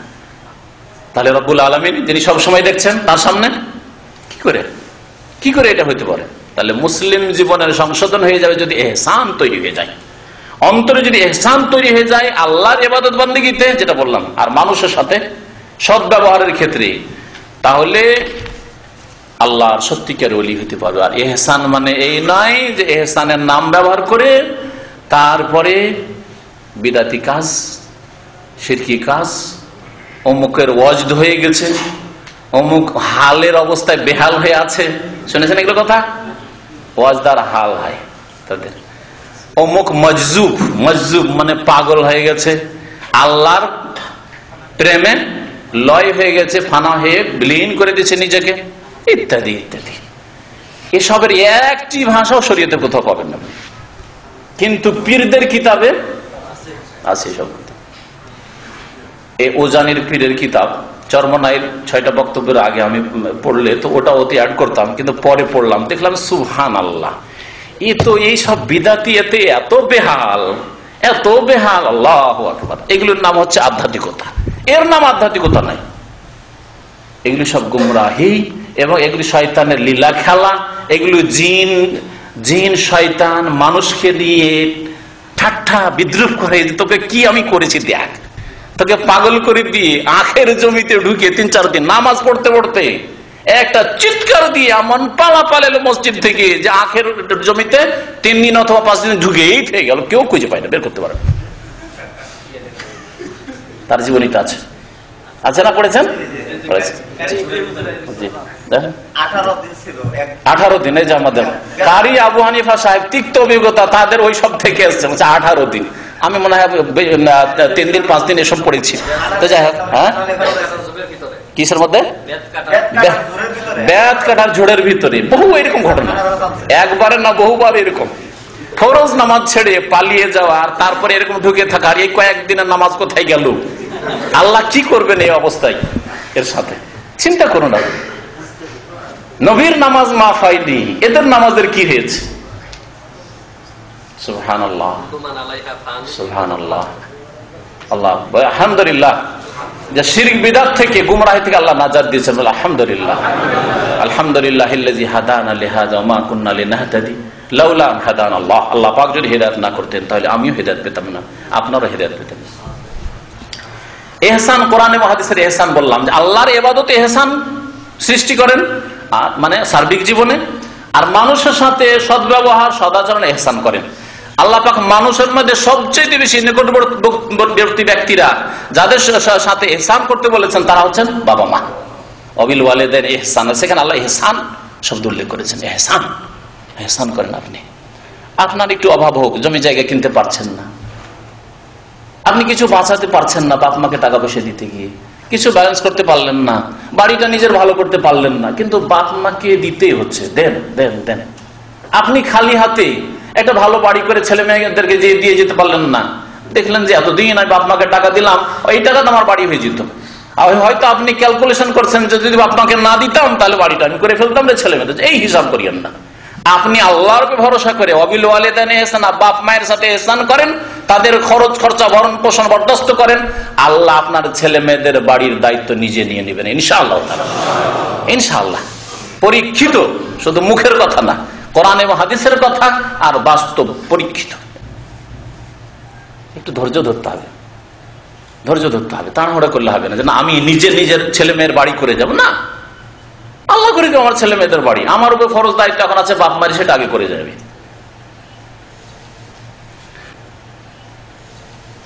ইহসান সম্পর্কে আরো বহু আয়াত রয়েছে।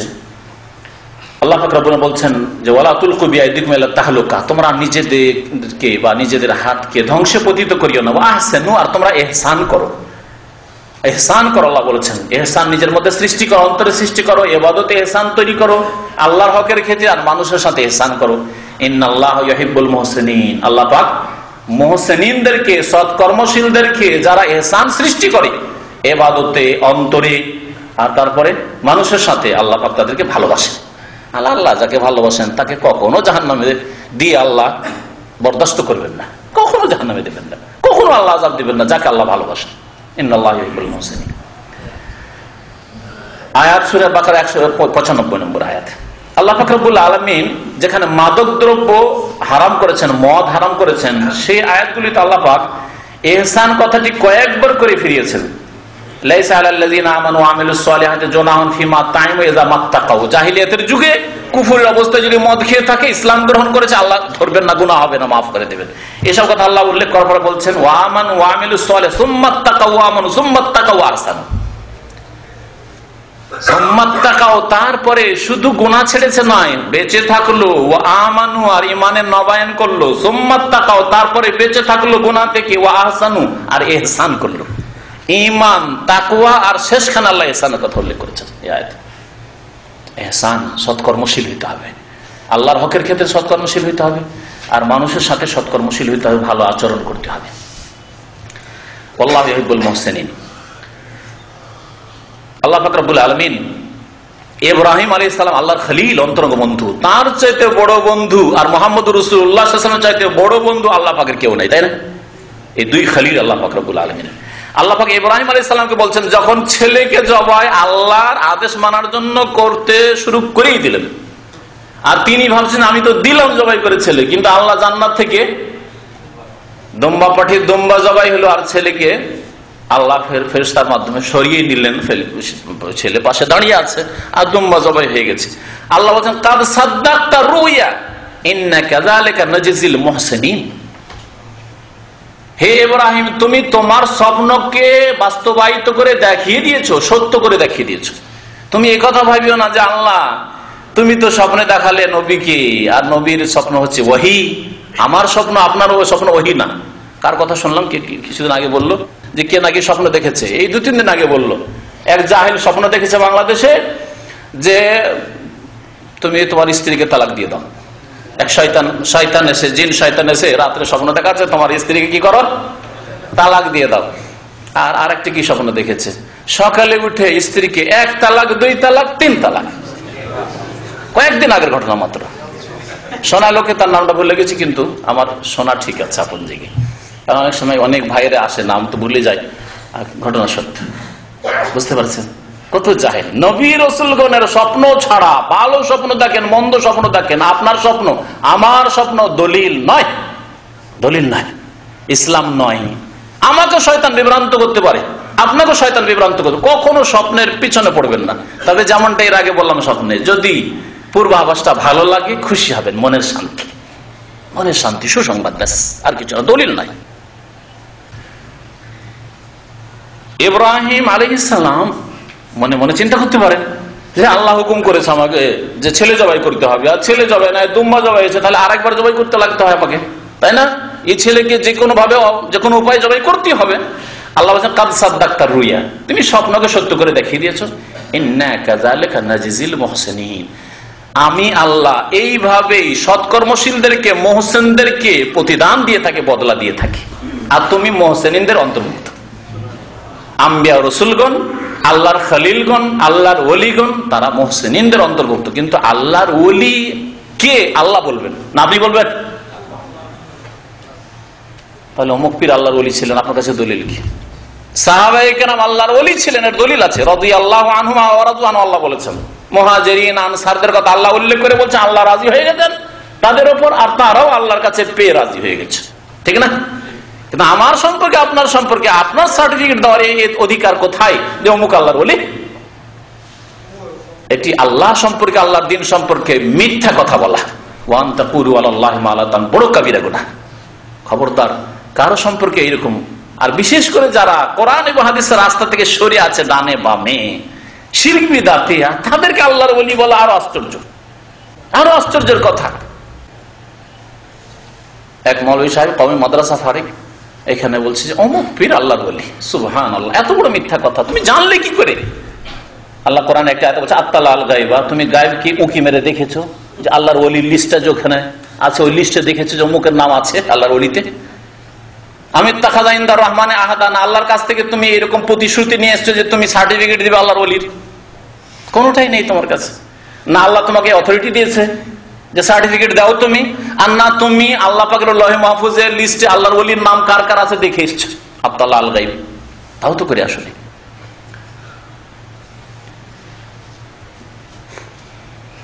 ইন্নাল্লাহা ইয়া'মুরু বিল আদলি ওয়াল ইহসান ওয়া ইতা'i যিল কুরবা ওয়া ইয়ানহা আনিল ফাহশা'i ওয়াল মুনকার ওয়াল বাগই ইয়া'iদুকুম লাআল্লাকুম তাযাক্কারুন। এভাবে আল্লাহ পাক রব্বুল আলামিন সূরা নাহলের আয়াত নম্বর 90-তে ইহসানের কথা উল্লেখ করেছে, যেটা খতিবরা জুমার খুতবা, ঈদের খুতবায় পড়ে থাকে। শুনেছেন? ইহসান সম্পর্কে আরো বহু আয়াত হাদিস আছে, তা সংক্ষেপ করে দিয়ে বলি। 4 নম্বরে সেটা হচ্ছে আল্লাহর সামনে শির নত করা। এর দলিল একটা আয়াত এর আগে উল্লেখ হয়েছে, সেটাই দলিল, বা এরকম আরো কয়েকটি আয়াত রয়েছে। ইস্তিসলাম মানে আল্লাহর সামনে সারেন্ডার করা, আল্লাহর দ্বীনের সামনে শির নত করা। আল্লাহর দ্বীনে আছে মেনে নিতে হবে, কোরআনে আছে মেনে নিতে হবে, রাসূলের সহিহ হাদিসে আছে। রহস্য জানলাম না জানলাম কেন, এটা আপনার জানার অধিকার নেই, মেনে নিতে হবে। আল্লাহর দ্বীনের প্রত্যেকটি বিধান মেনে নিতে হবে বিনা কোনো আপত্তিতে। এটা হচ্ছে অন্তরের আধ্যাত্মিকতা, আমল। অন্তর যদি আপনার না মানে, মুখে মানেন, কথায় মানেন, তাহলে সেটা মানা হলো না। প্রথম অন্তর আল্লাহর সামনে নত হইতে হবে। বালা মান আসলামা ওয়াজহাহু লিল্লাহ ওয়া হুয়া মুহসিন আসলামা ওয়াজহাহু ওয়া মান আহসানু দীনান মিম্মান আসলামা ওয়াজহাহু লিল্লাহ। আল্লাহ পাক আরেকটা আয়াতে বলছেন, ওর চাইতে ভালো দিন ধর্ম আর কার হইতে পারে, যেই ব্যক্তি আসলামা ওয়াজহাহু লিল্লাহ, নিজের চেহারাকে আল্লাহর সামনে ঝুঁকিয়ে দিয়েছে, অন্তরকে আল্লাহর সামনে ঝুঁকিয়ে দিয়েছে, সেই জন্য চেহারা ঝুঁকেছে। অন্তর না ঝুঁকলে চেহারা ঝুঁকবে না। সূরা নিসার আয়াত নম্বর 125, 5 নম্বরে 6 নম্বরে খৌফ এবং খাশিয়া, আল্লাহর ভয় ভীতি। কোরআনে কারিমে ভয় ভীতির ক্ষেত্রে দুটো শব্দ আল্লাহ উল্লেখ করেছেন, ভয় আর ভীতি। খৌফ মানে ভয়, আর খাশিয়া অন্তরে ভয় ভীতি সত্যিকার অর্থে আল্লাহর হইতে হবে, তাহলে আধ্যাত্মিকতা আর উন্নতি হবে, তাহলে আপনার অন্তরের ইসলাহ হবে। আর ভয় মানুষের প্রথম কিসে হয়? অন্তরে প্রথম ভয় হয়। অন্তর মজবুত থাকলে কখনো আপনার চেহারাতে ভয় ফুটে উঠবে না, কিন্তু অন্তরে যখন ভয় থাকে, এই জন্য আসামি ধরা পড়ে যায়। আসামি কথা বললে মুখ শুকিয়ে যায়, জিহ্বা এমন শুকিয়ে যাচ্ছে, যখন বারবার করে জিজ্ঞাসা করছে আর কথাই বেরোয় না, কারণ অন্তর দুর্বল হয়ে আছে। অন্তরে আল্লাহ পাক রব্বুল আলামিনের ভয় থাকলে অঙ্গ প্রত্যঙ্গের ভয় দেখা যাবে। আপনার কথাতে বোঝা যাবে যে আল্লাহকে আপনি ভয় করেন, আপনার ইবাদতে বোঝা যাবে আপনি আল্লাহকে ভয় করেন, আপনার নামাজের মধ্যে বোঝা যাবে আপনি আল্লাহকে ভয় করেন, আপনার আখলাক চরিত্রে বোঝা যাবে যে আল্লাহকে ভয় করেন।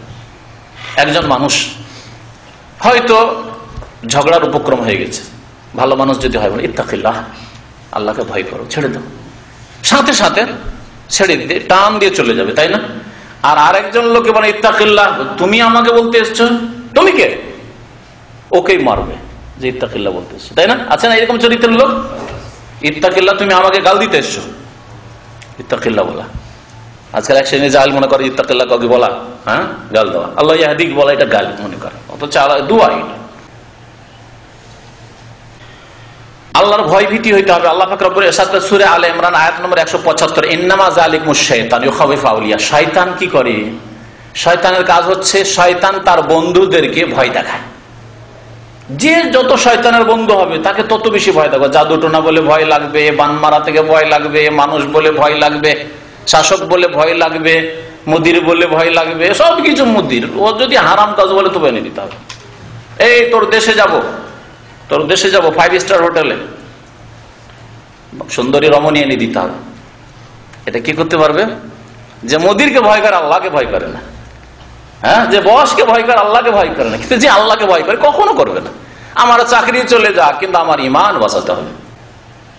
আমার রুজি চলে যাক, আল্লাহ অন্য জায়গায় রিজিক দেবে, আমার এই বিশ্বাস আছে, কিন্তু আমাকে ইমান আমল বাঁচাতে হবে, আমাকে জান্নাতটা টিকাতে হবে, জান্নাতে আমাকে যেতে হবে। আল্লাহ বলছেন যে শয়তান তার বন্ধুদেরকে ভয় দেখায়, তাহলে আল্লাহর বন্ধুদেরকে শয়তান ভয় দেখাতে পারে না। আপনি আল্লাহর বন্ধু হন, আল্লাহর ওলি হন, শয়তান কখনো ভয় দেখাতে পারে না। ফালা তাখাফু, আল্লাহ বলছেন সুতরাং মুমিন তোমরা শয়তানদেরকে ভয় করিও না, শয়তানের বন্ধুদেরকে ভয় করিও না, ওয়া খাফুনি, বরং আমাকে ভয় করো, ইন কুনতুম মুমিন, যদি সত্যিকার অর্থে তোমরা মুমিন হও। আল্লাহ পাক রব্বুল আলামিন বলেছেন, ও আম্মামান খাফা মাকামা রাব্বিহি, যেই ব্যক্তি আল্লাহর সামনে দাঁড়ানোকে ভয় করবে, ওয়া নাহান নাফসা আনিল হাওয়া, সেই জন্য সে নিজেকে কুপ্রবৃত্তি থেকে বাঁচিয়ে রাখে, ফাইনাল জান্নাতে হিয়াল মাওয়া, সেই তো জান্নাতে যাবে, তার জন্য তো জান্নাতে বাসস্থান রয়েছে। তাহলে জান্নাতে যাওয়ার জন্য আল্লাহ দুটি কথা বলেছে, একটা হচ্ছে আল্লাহর সামনে দাঁড়াতে হবে, এই ভয় অন্তরে আছে, আর এই ভয়ের কারণে কুপ্রবৃত্তি থেকে, পাপ থেকে, গুনাহ থেকে, মনের চাহিদা, কামনা, বাসনা যে বাজে, সেগুলি থেকে নিজেকে বাঁচিয়ে রাখে, তাহলে জান্নাত পাবে। খাশিয়াত সম্পর্কে, ভয় ভীতি সম্পর্কে আরো বলেছে, ইন্নামা ইয়াখশাল্লাহ মিন ইবাদিহিল উলামা, সত্যিকার অর্থে আল্লাহকে ভয় করে তার বান্দাদের মধ্যে ওই সব লোকেরা যাদের কাছে ইলম আছে, আল্লাহ সম্পর্কে জ্ঞান আছে, আল্লাহর দ্বীন সম্পর্কে জ্ঞান আছে, আল্লাহ রাসূল সম্পর্কে জ্ঞান আছে। আর যাদের জ্ঞান নেই তারা কি করে আল্লাহকে ভয় করবে? ওলামা মানে মাদ্রাসার পাগড়িধারী নয়, কারণ অনেকে এই আয়াত পড়ে মনে করে যে আমরা মাদ্রাসা পড়েছি সুতরাং এই আয়াত আমাদের সাথে খাস, তোমরা কি করে পাবে? তোমরা সাধারণ মানুষ, মাদ্রাসায় পড়াশোনা করোনি, তোমরা কি করে এর থেকে পাবে? এটা তো আমাদের না। ওলামা মানে যার কাছে এলেম আছে, আলেমের জমা হচ্ছে ওলামার, আলেম মানে বিদ্বান, আলেম মানে জ্ঞানী, আলেম মানে যার এলেম ওয়ালা, যার কাছে এলেম আছে। মাদ্রাসায় পড়ে যদি শিরক বিদাতের জ্ঞান থাকে, মিলাদের জ্ঞান, শবে বরাতের বিদাতের জ্ঞান, হ্যাঁ, আর আপনার কবর মাজার ওরুস এসব জ্ঞান সুফিবাদের বিদাতি জ্ঞান, হলুল আর ওয়াহাদাতুল ওজুদের জ্ঞান, বিদাতি জিকিরের জ্ঞান, তাহলে ওই জ্ঞান তো কোনো কাজে আসবে না, বাতিল জ্ঞান। কিন্তু কোরআন এবং হাদিস যদি অন্য কোনো উৎস থেকেও শিখে আসে আর তার কাছে আল্লাহ সম্পর্কে, আল্লাহর দ্বীন সম্পর্কে, আল্লাহ পাকের রাসূল সাল্লাল্লাহু আলাইহি ওয়াসাল্লাম সম্পর্কে সঠিক জ্ঞান থাকে, সে আলেম। এবং এলমের উপর আমল তার সাথে থাকতে হবে। এলমের মোতাবেক যদি আমল না থাকে তাহলে সেই এলম কোনো কাজের নয়। উপকারী এলম সেই এলম যে এলম দিয়ে আপনি শিখছেন, তার সাথে আমল করছেন, শিখছেন, তার সাথে আমল করছেন, সেই এলম কাজে আসবে। আল্লাহ পাক এই ভয় ভীতির কথা আরো বহু আয়াতে উল্লেখ করেছেন। তারপরে আরেকটি বিষয় আল্লাহ উল্লেখ করে 7 নম্বরে বলে, সেটা হচ্ছে ইনাবাহ, মানে আল্লাহ অভিমুখী হওয়া। তাহলে আপনার অন্তর যেন আল্লাহ অভিমুখী হয়, আল্লাহর দিকে ধাবিত হয়, আল্লাহ অভিমুখী হওয়া। আল্লাহ পাক রব্বুল আলামিন এই বিষয়টি উল্লেখ করেছেন কয়েকটি আয়াতে। একটি আয়াত রয়েছে সূরা জুমারে আয়াত নম্বর 17, আল্লাহ ইরশাদ করেছেন, ওয়াল্লাযীনা ইজতানাবুত তাগুত আন ইয়াবুদু আনাবু ইলাল্লাহ, যারা তাগুত থেকে বেঁচে থাকে, তাগুতের পূজা করে না, মানব রচিত বিধান মানে না, আল্লাহ ছাড়া অন্যের সামনে সেজদা করে না, কবর মাজারে সেজদা করে না, কারো অন্ধবিশ্বাসী হয় না, তাগুত থেকে বেঁচে থাকে। কোরআন এবং হাদিসের ক্ষেত্রে অন্ধবিশ্বাসী, মানুষের কথা অন্ধবিশ্বাসী না। অমুক হুজুর বলেছেন এত বড় হুজুর, অমুক হাকিমুল উম্মাত বলেছেন এত বড় হাকিমুল উম্মাত, তার কি ভুল হতে পারে, এইরকম বিশ্বাস রাখে না। যারা কোরআন এবং হাদিস বাদ দিয়ে অন্য কিছু সম্পর্কে এইরকম বিশ্বাস রাখে যে তাদের কোনো ভুল হইতে পারে না, এটা হচ্ছে তাগুত। এটা হচ্ছে তাগুতের প্রতি বিশ্বাস রাখা। ওয়ানাবু ইলাল্লাহ, এবং আল্লাহর দিকে তারা ধাবিত, আল্লাহ অভিমুখী। তাহলে আল্লাহ অভিমুখী আল্লাহ পাক হইতে বলেছেন। লাহুমুল বুশরা, তাদের জন্য সুসংবাদ রয়েছে। এখানে আল্লাহ সুসংবাদ, আল্লাহর ওলিদের সুসংবাদ, ঈমান তাকওয়ার ভিত্তিতে আল্লাহ বলেছেন। আর এখানে বলছেন যারা তাগুত থেকে বেঁচে থাকবে, শিরিক করবে না, বিদআত করবে না, মনের কামনা বাসনা পূরণ করবে না গুনাহ করে, আর ওয়ানাবু ইলাল্লাহ, আল্লাহর দিকে ধাবিত তারা থাকবে। লাহুমুল বুশরা ফাবাশশির, তাদের জন্য সুসংবাদ রয়েছে। আমার বান্দাদেরকে হে নবী মুহাম্মদ সুসংবাদ দিয়ে দাও। আল্লাহ পাক আরো বলেছেন, ওয়ানিবু ইলা রাব্বিকুম, তোমাদের রবের দিকে তোমরা ধাবিত হও, অভিমুখী হও। এনাবাত শব্দটি ওয়াত্তাবি সাবিলা মান আনাবা ইলাইয়া, আল্লাহ বলেছেন সূরা লুকমানে, ওয়াত্তাবি সাবিলা মান আনাবা ইলাইয়া, ওই লোকেরা যারা আমার অভিমুখী হয়েছে তাদের অনুসরণ করো। আল্লাহ পাকের অভিমুখী হয়েছে প্রথম সারিতে কারা? আম্বিয়া রাসূলগণ, তাহলে তাদের অনুসরণ করতে হবে। আর বিশেষ করে মুহাম্মদ রাসূলুল্লাহ সাল্লাল্লাহু আলাইহি সাল্লাম, আর তারপরে তার অনুসারী সাহাবায়ে কেরামগণ। আর এই আয়াত পীর ধরার অকাট্য দলিল, একটি বিদাতীদের বই আছে, সেই বইয়ে পীর ধরার দলিলের এই আয়াত দিয়েছে, ওয়াত্তাবি সাবিলা মান আনাবা ইলাইহি, যারা আল্লাহ অভিমুখী তাদের অনুসরণ করো। পীর হচ্ছে আল্লাহর অভিমুখী। আল্লাহ অভিমুখী যেখানে পয়সার খেলা, পয়সার খেলা, আল্লাহু আকবার, কত যে টাকা, কত যে টাকা। সৌদি আরবে 50 বছর থেকেও আপনার কাছে স্বপ্ন দেখতে পারবো অত টাকা। আর তারপরে বলছে যে এরা আল্লাহ অভিমুখী, সেখানে দেখলে তো দুনিয়া মনে আসবে। কবর মাজারে গেলে দুনিয়া মনে আসবে, কারণ ওখানে পয়সার যে ইনকাম সোর্স, বিরাট বিরাট কোম্পানি ইনকাম করতে পারে না। আর ওই পীরের দরবারে গেলে মুরিদানদের যে নজরে নিয়াজ আর যে ইনকাম, তাতে আখিরাত কোথায় স্মরণ আসবে, দুনিয়া স্মরণ আসবে যে হাই রে কি করলাম রে, যদি এই ব্যবসা খুলতে পারতাম সৌদি আরব থেকে এসে, আর মাদানী হুজুর কিবলা হইতে পারতাম, তাহলে তো এই ব্যবসা বড়ই ফলপ্রসূ হইত। তাহলে ওখানে কি করে আখিরাত ইয়াদ আসবে, আখিরাত স্মরণ আসবে। খোলাফায়ে রাশিদিনের জীবনী পড়লে, সাহাবায়ে কেরামদের জীবনী পড়লে, সুহাইব, আম্মার, ইয়াসির, সুমাইয়া, তাদের জীবনী পড়লে, আয়েশা রাদিয়াল্লাহু তাআলা আনহা রোজা রাখছেন আর সারা দিনে ভালো ভালো খাবার ছিল, টাকা ছিল, সব দান করে দিয়ে ইফতারের পূর্ব মুহূর্তে ওই দাসী ছিল, দাসী বলছে আজকে ইফতার কি দিয়ে করবেন, কিছু যে রাখলেন না সব দিয়ে দিলেন। আয়েশা রাদিয়াল্লাহু তাআলা আনহা, সুবহানাল্লাহ, তুমি এখন বলছো, একটু আগে বলছো তুমিও রোজা আমিও রোজা, একটু আগে তো স্মরণ করা হবে, আমার তো মনেই নাই। চিন্তা করতে পারছেন, রোজা আছে, রোজা কি দিয়ে ইফতার করবো, নিজে কি দিয়ে করবো, আমার দাসীটা কি দিয়ে করবে, মনে নেই, সব দান করা শেষ হয়ে গেছে। অনেক টাকা, দিনার, স্বর্ণ মুদ্রা দান করে সব শেষ, একটা দিনার পর্যন্ত রাখেননি। তাদের সিরাত পড়লে, তাদের সংসর্গ গ্রহণ করলে, তাদের জীবনী কে আদর্শ মনে করলে আত্মার পরিশুদ্ধি হবে, তাজকিয়া নাফস হবে। খুশু, খুশু, খুজু, খুশু মানে হচ্ছে, খুশুর কথা কোরআনে আল্লাহ উল্লেখ করেছে, খুশু মানে বিনয়ী হওয়া, অন্তর বিনয়ী হয় মানুষের। অন্তর যদি বিনয়ী থাকে তাহলে রাস্তাতে চললেও আপনি যতই সুন্দর হন আপনি নিজেকে খুব ছোট মনে করবেন, যতই শক্তিশালী সুস্থ হন নিজেকে আপনি খুব ক্ষুদ্র মনে করবেন, তাই না? দুর্বল মনে করবেন। যতই আপনি 4-5 হাতের মানুষ হন নিজেকে খুব ছোট মনে করবেন। হ্যাঁ, যতই পয়সাওয়ালা হন আপনি নিজেকে একেবারে তুচ্ছ মনে করবেন, ঠিক না? অন্তর যদি বিনয়ী হয়, এই জন্য আল্লাহ খুশু সৃষ্টি করতে বলেছেন। নামাজে যখন দাঁড়াবেন সেই সময় যদি খুশু থাকে তাহলে আপনি নিজেকে খুব গুনাহগার মনে করবেন এবং মনে করেন যে মুসল্লি যত আছে সবগুলির চাইতে মনে হয় আমি বেশি গুনাহগার। মনে করবেন না আমি 1 নাম্বার মুসল্লি, এই মসজিদের মধ্যে আমার মতো পাকা মুসল্লি কেউ নেই, এরকম অহংকার থাকবে না। খুশু অন্তরে সৃষ্টি হইতে হবে। নামাজের মধ্যে খুশু থাকলে নামাজে আপনি এমন ডুবে যাবেন যে দুনিয়া ভুলে যাবেন। মোবাইল মনে থাকা দূরের কথা, স্ত্রী আর ছেলে মেয়ে মনে থাকা দূরের কথা, দুনিয়া ভুলে যাবেন আপনি নামাজে এমন ডুবে যাবেন। কিন্তু নামাজ এমন নামাজ, ধাই ধাই ধাই ধাই নামাজ, 1 মিনিট 2 মিনিটে কয়েক রাকাত নামাজ শেষ। খুশু কোথায়? খুশুর কথা আল্লাহ কোরআনে কারিমে উল্লেখ করেছেন। তাহলে খুশু হইতে হবে। ওয়াস্তাইনু বিস-সাবরি ওয়াস-সালাত ওয়া ইন্নাহা লাকাবীরাতুন ইল্লা আলাল খাশিয়িন। নামাজ ভারী, কিন্তু কার জন্য ভারী নয়? যারা বিনয়ী, খাশিয়িন, যাদের অন্তরে খুশু রয়েছে তার জন্য নামাজ ভারী না, নামাজ হালকা। নামাজ না পড়লেই বড় ভারী জিন্দেগি, নামাজ না পড়লেই বড় অশান্তির জিন্দেগি। অন্তরের পরিশুদ্ধির জন্য, অন্তরের পবিত্রতার জন্য যেটা করতে হবে তা হচ্ছে আরেকটি, সেটা তাওয়াক্কুল, আল্লাহ ভরসা। আল্লাহ পুরো ভরসা আল্লাহর উপর, আর আপনার কাজ চালিয়ে যান। কাজ করেন, কাজের উপর ভরসা করিয়েন না, কাজের মালিকের উপর ভরসা করিয়েন না, আপনার শারীরিক সুস্থতা, ব্রেন, বুদ্ধি, বিদ্যা এইসবের ভরসা করিয়েন না। আরে আমার বিদ্যা বুদ্ধি আছে, এই কোম্পানিতে না হবে এক্ষুনি আমি ইন্টারনেট খুলবো, কত জায়গায় চাকরি পাবো। তাহলে আপনার বিদ্যা বুদ্ধির ওপর, আপনার অভিজ্ঞতার উপর ভরসা আপনার না। আমার চাকরি চলে যাবে, আল্লাহ রাজ্জাক। আজকে এখানে আল্লাহ রিজিক দিচ্ছেন, কালকে বাংলাদেশ চলে যাব, কালকে ইন্ডিয়া চলে যাবো, সেখানে আল্লাহ রিজিক দেবেন। যে যেখানে থাকবে সেখানে আল্লাহ রিজিক দেবেন। রাজ্জাক আল্লাহ পাক রব্বুল আলামিন। আমার কাজ কর্ম করা, রিজিক দাও আল্লাহ পাকের কাজ। রিজিক দাও আমার কাজ তো নাই, আমার কাজ হাত পা নাড়ানো, মেহনত করা। আর আমার ছেলে মেয়েদের রিজিক দাও, আহার দাও, এটা আল্লাহ পাকের কাজ। এই যে অন্তরের অবস্থা তৈরি হওয়া, এর নাম হচ্ছে তাওয়াক্কুল। তাওয়াক্কুল মানে কাজ ছেড়ে দেওয়া নয়।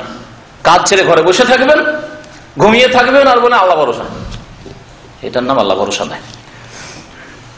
মুজাহাদা 10 নম্বর। আল্লাহ পাক রব্বুল আলামিনের নৈকট্য লাভের জন্য এবং আত্মার পরিশুদ্ধির জন্য যেটা করতে হবে তার একটি হচ্ছে মুজাহাদা, মানে প্রচেষ্টা চালানো। প্রচেষ্টা চালাতে হবে। আল্লাহ পাক প্রচেষ্টা চালাতে বলেছেন। জিহাদ, মনের সাথে জিহাদ, যে আপনার যেগুলি লোভ লালসা হচ্ছে তার বিরুদ্ধে জিহাদ, নাফসের জিহাদ, কলমের জিহাদ, কথার জিহাদ। আল্লাহ পাক রব্বুল আলামিনের সর্বোচ্চ জিহাদ হচ্ছে অস্ত্রের জিহাদ। প্রথম জিহাদ যেটা শুরু করতে হবে সেটা হচ্ছে নিজের নাফসের জিহাদ। আমরা নিজের নাফসের বিরুদ্ধে যেতে পারি না, মনের বিরুদ্ধে। যে বিড়ি সিগারেট খাচ্ছেন, এখনো বিড়ি সিগারেট ছাড়তে পারছেন না, জর্দা হারাম ছাড়তে পারছেন না, ফিল্ম দেখা এখনো ছাড়তে পারলেন না, গান শোনার বদ অভ্যাস ছাড়তে পারলেন না, এখনো ফজরের ঘুম ছাড়তে পারলেন না, এখনো জামাতে গিয়ে প্রথম তাকবীর ধরে নামাজ পড়বে এই তৌফিক হলো না। এই মুজাহাদাগুলি করতে পারছেন না, চেষ্টা করতে পারছেন না। এখনো নিজের লোভকে সংযম করে আপনি নিজের ছেলে মেয়েদেরকে দিন শিখাবেন, আল্লাহর দিনের আপনি খাদেম বানাবেন, আল্লাহ আপনার খেদমতের জন্য, আপনার ছেলে মেয়েদের খেদমতের জন্য সুব্যবস্থা করে দেবেন, এতটুকু ভরসা হইল না। প্রচেষ্টা চালাতে হবে, নিজের মনের সাথে প্রচেষ্টা। মন বলছে যে ছেলেকে যদি ডাক্তার বানায়, ইঞ্জিনিয়ার বানায়, প্রচুর টাকা ইনকাম হবে। কিন্তু মনকে বলতে হবে যে আমার একটা ছেলে, দুটো ছেলেকে কমপক্ষে দিনের খাদেমও বানাইতে হবে, সবগুলিকে না করলে। কারণ দিনের খেদমত আগে করতে হবে। দিনের খেদমত করো, আল্লাহ পাক দুনিয়ার খেদমতের ব্যবস্থা করে দেবেন। মুজাহাদা, আল্লাহ পাক কোরআনে কারীমে ইরশাদ সূরা আনকাবুতের আয়াত নম্বর 69, ওয়াল্লাযীনা জাহাদু ফিনা লানাহদিয়ান্নাহুম সুবুলানা, যারা আমার রাস্তায় প্রচেষ্টা চালাবে, মুজাহাদা করবে, চেষ্টা করবে, জিহাদ করবে, সংগ্রাম করবে, লানাহদিয়ান্নাহুম সুবুলানা, অবশ্যই অবশ্যই আমি তাদেরকে আমার রাস্তা দেখাবো। আল্লাহ অবশ্যই রাস্তা দেখাবেন।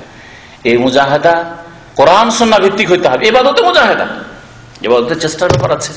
রাত্রে 11টা 12টায় ঘুমাচ্ছেন, তারপরে ফজরের আধা ঘন্টা 1 ঘন্টা আগে উঠে গিয়ে 2-4 রাকাত নামাজ পড়ে চেষ্টা করা, চেষ্টা এই বিরাট চেষ্টার ব্যাপার।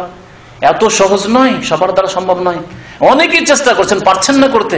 কেন পারছেন না? তাহলে আপনার আমলে ত্রুটি আছে। আল্লাহ আপনাকে নির্জনে অ্যাপয়েন্টমেন্ট দিতে চান না, আমার কথা বুঝতে পারছেন না? বড় বড় অফিসার যারা, বড় বড় যারা নেতা, তারা সবাইকে কি অ্যাপয়েন্টমেন্ট দেয়, সময় দেয় কথা বলার জন্য? সবাইকে দেয় না, তাদের খাস খাস বিশেষ বিশেষ লোককে দেয়, তাই না? তাহলে আপনি তাহাজ্জুদ পড়ার চেষ্টা করে মনে একবার চেষ্টা হচ্ছে, পারছেন না, বারবার চেষ্টা হচ্ছে, পারছেন না, তাহলে আপনি ভালো করে দেখেন, আপনার কাপড়ের নিচে দেখেন যে কি কোন গুনাহগুলি আছে, যার ফলে অ্যালার্ম লাগিয়ে রাখলে উঠতে পারছেন না। আল্লাহ আমাদেরকে যেন হেদায়েত দান করেন, আল্লাহ আমাদেরকে যেন তৌফিক দান করেন। অনেক সময় চেষ্টা করে পারছেন না, তখন আপনার ত্রুটিগুলো দেখেন, নিশ্চয় ত্রুটি আছে, আমার রিজিকে ত্রুটি আছে, হয়তো হারামের সংমিশ্রণ আছে, যার ফলে আল্লাহ আমাকে সুযোগ দিচ্ছেন না যে আল্লাহকে নির্জনে একটু কেঁদে ডাকবো। আমার আমলে ত্রুটি আছে, আমার মধ্যে কিছু বিদাত আছে, হয়তো সেই জন্য আল্লাহ সুযোগ দিচ্ছেন না। আমার মধ্যে যে কোনো গুনাহ রিয়াকারি আছে, হয়তো আমার মধ্যে অহংকার আছে, হয়তো যে কোনো দোষ হতে পারে, যার ফলে আল্লাহ হয়তো সুযোগ দিচ্ছেন না, সংশোধন করার চেষ্টা করেন। তো বলছিলাম যে কি করতে হবে, প্রচেষ্টা চালাইতে হবে, প্রচেষ্টা, তাহাজ্জুদের জন্য প্রচেষ্টা লাগবে, সালাতুদ দুহা ইশরাক পড়েন, প্রচেষ্টা লাগবে। তার আগে জামাতে, আরে তাহাজ্জুদ ইশরাক আর দুহা পড়েন আর নাই পড়েন, কিন্তু পড়লেন নাকি না পড়লে গুনাহ নেই, কিন্তু আপনাকে ফরজগুলি হেফাজতের সাথে পড়তে হবে। ফরজ নামাজে অধিকাংশ সময় 1-2 রাকাত ছুটার পরে যান, মাসবুক হয়ে নামাজ পড়েন, প্রায় নামাজে গিয়ে 2 রাকাত 1 রাকাত পেলেন, 2 রাকাত 1 রাকাত পেলেন, এই এমন কেন নামাজ? ফরজ যে প্রচেষ্টা সেটা তো করেন, যেটা ফরজ আপনার উপর। এইভাবে জবানকে হারাম থেকে বাঁচিয়ে রাখবেন, অন্তরকে হারামের চাহিদা থেকে বাঁচিয়ে রাখবেন, চোখকে হারাম থেকে বাঁচিয়ে রাখবেন, এই প্রচেষ্টা হইতে হবে জীবনে প্রত্যেকটি অন্তরের কাজের ক্ষেত্রে, ইবাদত বন্দেগীর ক্ষেত্রে, আখলাক চরিত্রের ক্ষেত্রে। অনেক সময় আপনার স্বভাবে নম্রতা নেই, নরম ভাষায় কথা বলতে পারেন না, একটুতে আপনি উত্তেজিত হয়ে যান, অনেক সময় নম্র ব্যবহার দেখাতে পারেন না, ভালো ব্যবহার মিশতে পারেন না, সালাম দিতে পারেন না, সালাম নেওয়া শুধু অভ্যাস। তাহলে অভ্যাস, প্রচেষ্টা, এখানে মুজাহিদার দরকার আছে। নিজের মনের বিরুদ্ধে না, আমি নিজেকে ছোট হবো, সালাম আলাইকুম আগে বলবো, মুজাহিদা। তাহলে প্রচেষ্টা প্রত্যেকটি ক্ষেত্রে লাগবে, চেষ্টা শুধু নামাজের ক্ষেত্রে নয় আর দুটি ক্ষেত্রে নয়, প্রত্যেকটি ক্ষেত্রে আপনাকে প্রচেষ্টা লাগবে। অনেক সময় আপনি ছোট হয়ে মেলা অভ্যাস নেই, আমার কাছে কেউ মিলতে আসলে একবার সালাম আলাইকুম কেমন আছেন ভালো আছেন শুরু করবেন, কিন্তু আপনি রাস্তায় দেখা হলে আপনি বলছেন না, আপনি ওর সাথে কথা বলবেন, কিন্তু আপনার সাথে কথা বললে বলবেন না, অভ্যাসটাকে পাল্টান। মুজাহিদা এসে প্রচেষ্টার দরকার আছে এখানে। আমি একটু ছোট হতে অভ্যাস করি, আমার স্বভাবটাকে চেঞ্জ করি, আমার স্বভাবের মধ্যে এই ত্রুটিগুলি আছে। যারা জ্ঞানী মানুষ হবে নিজের ত্রুটি নিজে ধরতে পারে, নিজের ত্রুটি নিজে ধরতে পারে, আমার মধ্যে কোন সাইডটায় দুর্বলতা আছে, কোন দিকে আমার দুর্বলতা আছে, এই দিকগুলো অন্য লোককে দেখে এইরকম করতে পারে, আমি কেন পারি না, এই ভালো কাজগুলি আমি কেন করতে পারি না, আমার মধ্যে অভাব আছে। তাইলে এরা ইলম শিখতে পারে, আমি কেন শিখতে পারি না, এরা অনেক কিছু বলতে পারে, আমি কেন বলতে পারি না, এরা দাওয়াতি কাজ করতে পারে, আমি কেন করতে পারি? তাহলে প্রচেষ্টার দরকার আছে, প্রচেষ্টা করতে হবে। আল্লাহ পাক যেন তৌফিক দান। এই 10টি বিষয় বলে এখানে শেষ করছি, কারণ বাকি যে বিষয়গুলো আছে সেগুলি বললে সময় শেষ হয়ে যাবে, আর সময় শেষ হতে যাচ্ছে। আল্লাহ পাক রব্বুল আলামিন আমাদের গুনাহ খাতা মাফ করে দেন। আল্লাহ পাক আমাদের অন্তরকে যেন সাফ করে দেন শিরিক থেকে, কুফরি থেকে, হিংসা থেকে, বিদ্বেষ থেকে, সমস্ত পাপাচার থেকে। অন্তর পরিষ্কার করার ক্ষেত্রে একটি কথা শেষখানে বলে শেষ করছি, অন্তরকে আত্মার পরিশুদ্ধির জন্য দুটো কাজ করতে হবে, ইতিবাচক এবং নেতিবাচক। ইতিবাচকগুলি আজকে বললাম, নেতিবাচক বলা হয়নি। আরো ইতিবাচক বেশ কিছু থাকলো, সেগুলি ইনশাআল্লাহ তাআলা আগামীতে আলোচনা করে দিয়ে নেতিবাচক দিকগুলির দিকে বিশেষ করে ইঙ্গিত করব। নেতিবাচক দিক মানে যেগুলি করা চলবে, অন্তর থেকে ডিলিট করতে হবে, দূর করতে হবে। শিরিক, বিদআত, তারপরে হিংসা, বিদ্বেষ, অহংকার, এগুলি থেকে অন্তরকে মুক্ত করতে হবে। আর লোভ, যে লোভ, মনের চাহিদা, এইসব নিজে আমি আগে থাকবো, নেতৃত্ব দেব, বিভিন্ন ধরনের লোভ, তো এগুলো থেকে মুক্ত হয়ে তারপরে যখন ক্লিন করলেন অন্তরকে, পাপ থেকে ক্লিন করলেন, ক্লিন করার পরে তখন সজ্জিত করতে হবে। আগে ক্লিন আর তারপরে সাজসজ্জিত করা। আগে গোসল করেন, গোসল করার পরে আতর লাগান, নাকি ঠিক না? আগে গোসল করে পরিষ্কার পরিচ্ছন্ন হয়ে আতর লাগাই। কোন লোক আছে এমন যে আগে আতরটা লাগিয়ে নিল, তারপরে গোসল করলো, গোসল করার পরে তখন বগলে যে গন্ধ ছিল সেগুলো দূর করলো, তারপরে গোসলখানা থেকে বেরোলো, এরকম করে কেউ না। তাহলে আগে যতগুলি অন্তরের খারাপ দিক আছে, খারাপ দোষ আছে, সেই দোষগুলি থেকে মুক্ত হইতে হবে অন্তরকে, আর তারপরে তখন সুসজ্জিত করতে হবে এইসব বিষয়গুলি দিয়ে যেগুলি কোরআনী বিষয় উল্লেখ করলাম, আল্লাহ পাক রব্বুল আলামিন যেন আমাদের অন্তরে সংশোধন করার তৌফিক দান করেন, অন্তরকে যেন আল্লাহর দিকে ধাবিত করে আল্লাহ পাক রব্বুল আলামিন, অন্তরকে যেন পাক করার তৌফিক দান করেন আল্লাহ পাক রব্বুল আমাদের ইবাদত সুন্দর করার জন্য তৌফিক দান করেন, আখলাক চরিত্র আমাদের সুন্দর করার জন্য তৌফিক দান করেন। সুবহান রাব্বিকা রাব্বিল ইজ্জাতি আম্মা ইয়াসিফুন ওয়া সালামুন আলাল মুরসালিন ওয়ালহামদুলিল্লাহি রাব্বিল আলামিন।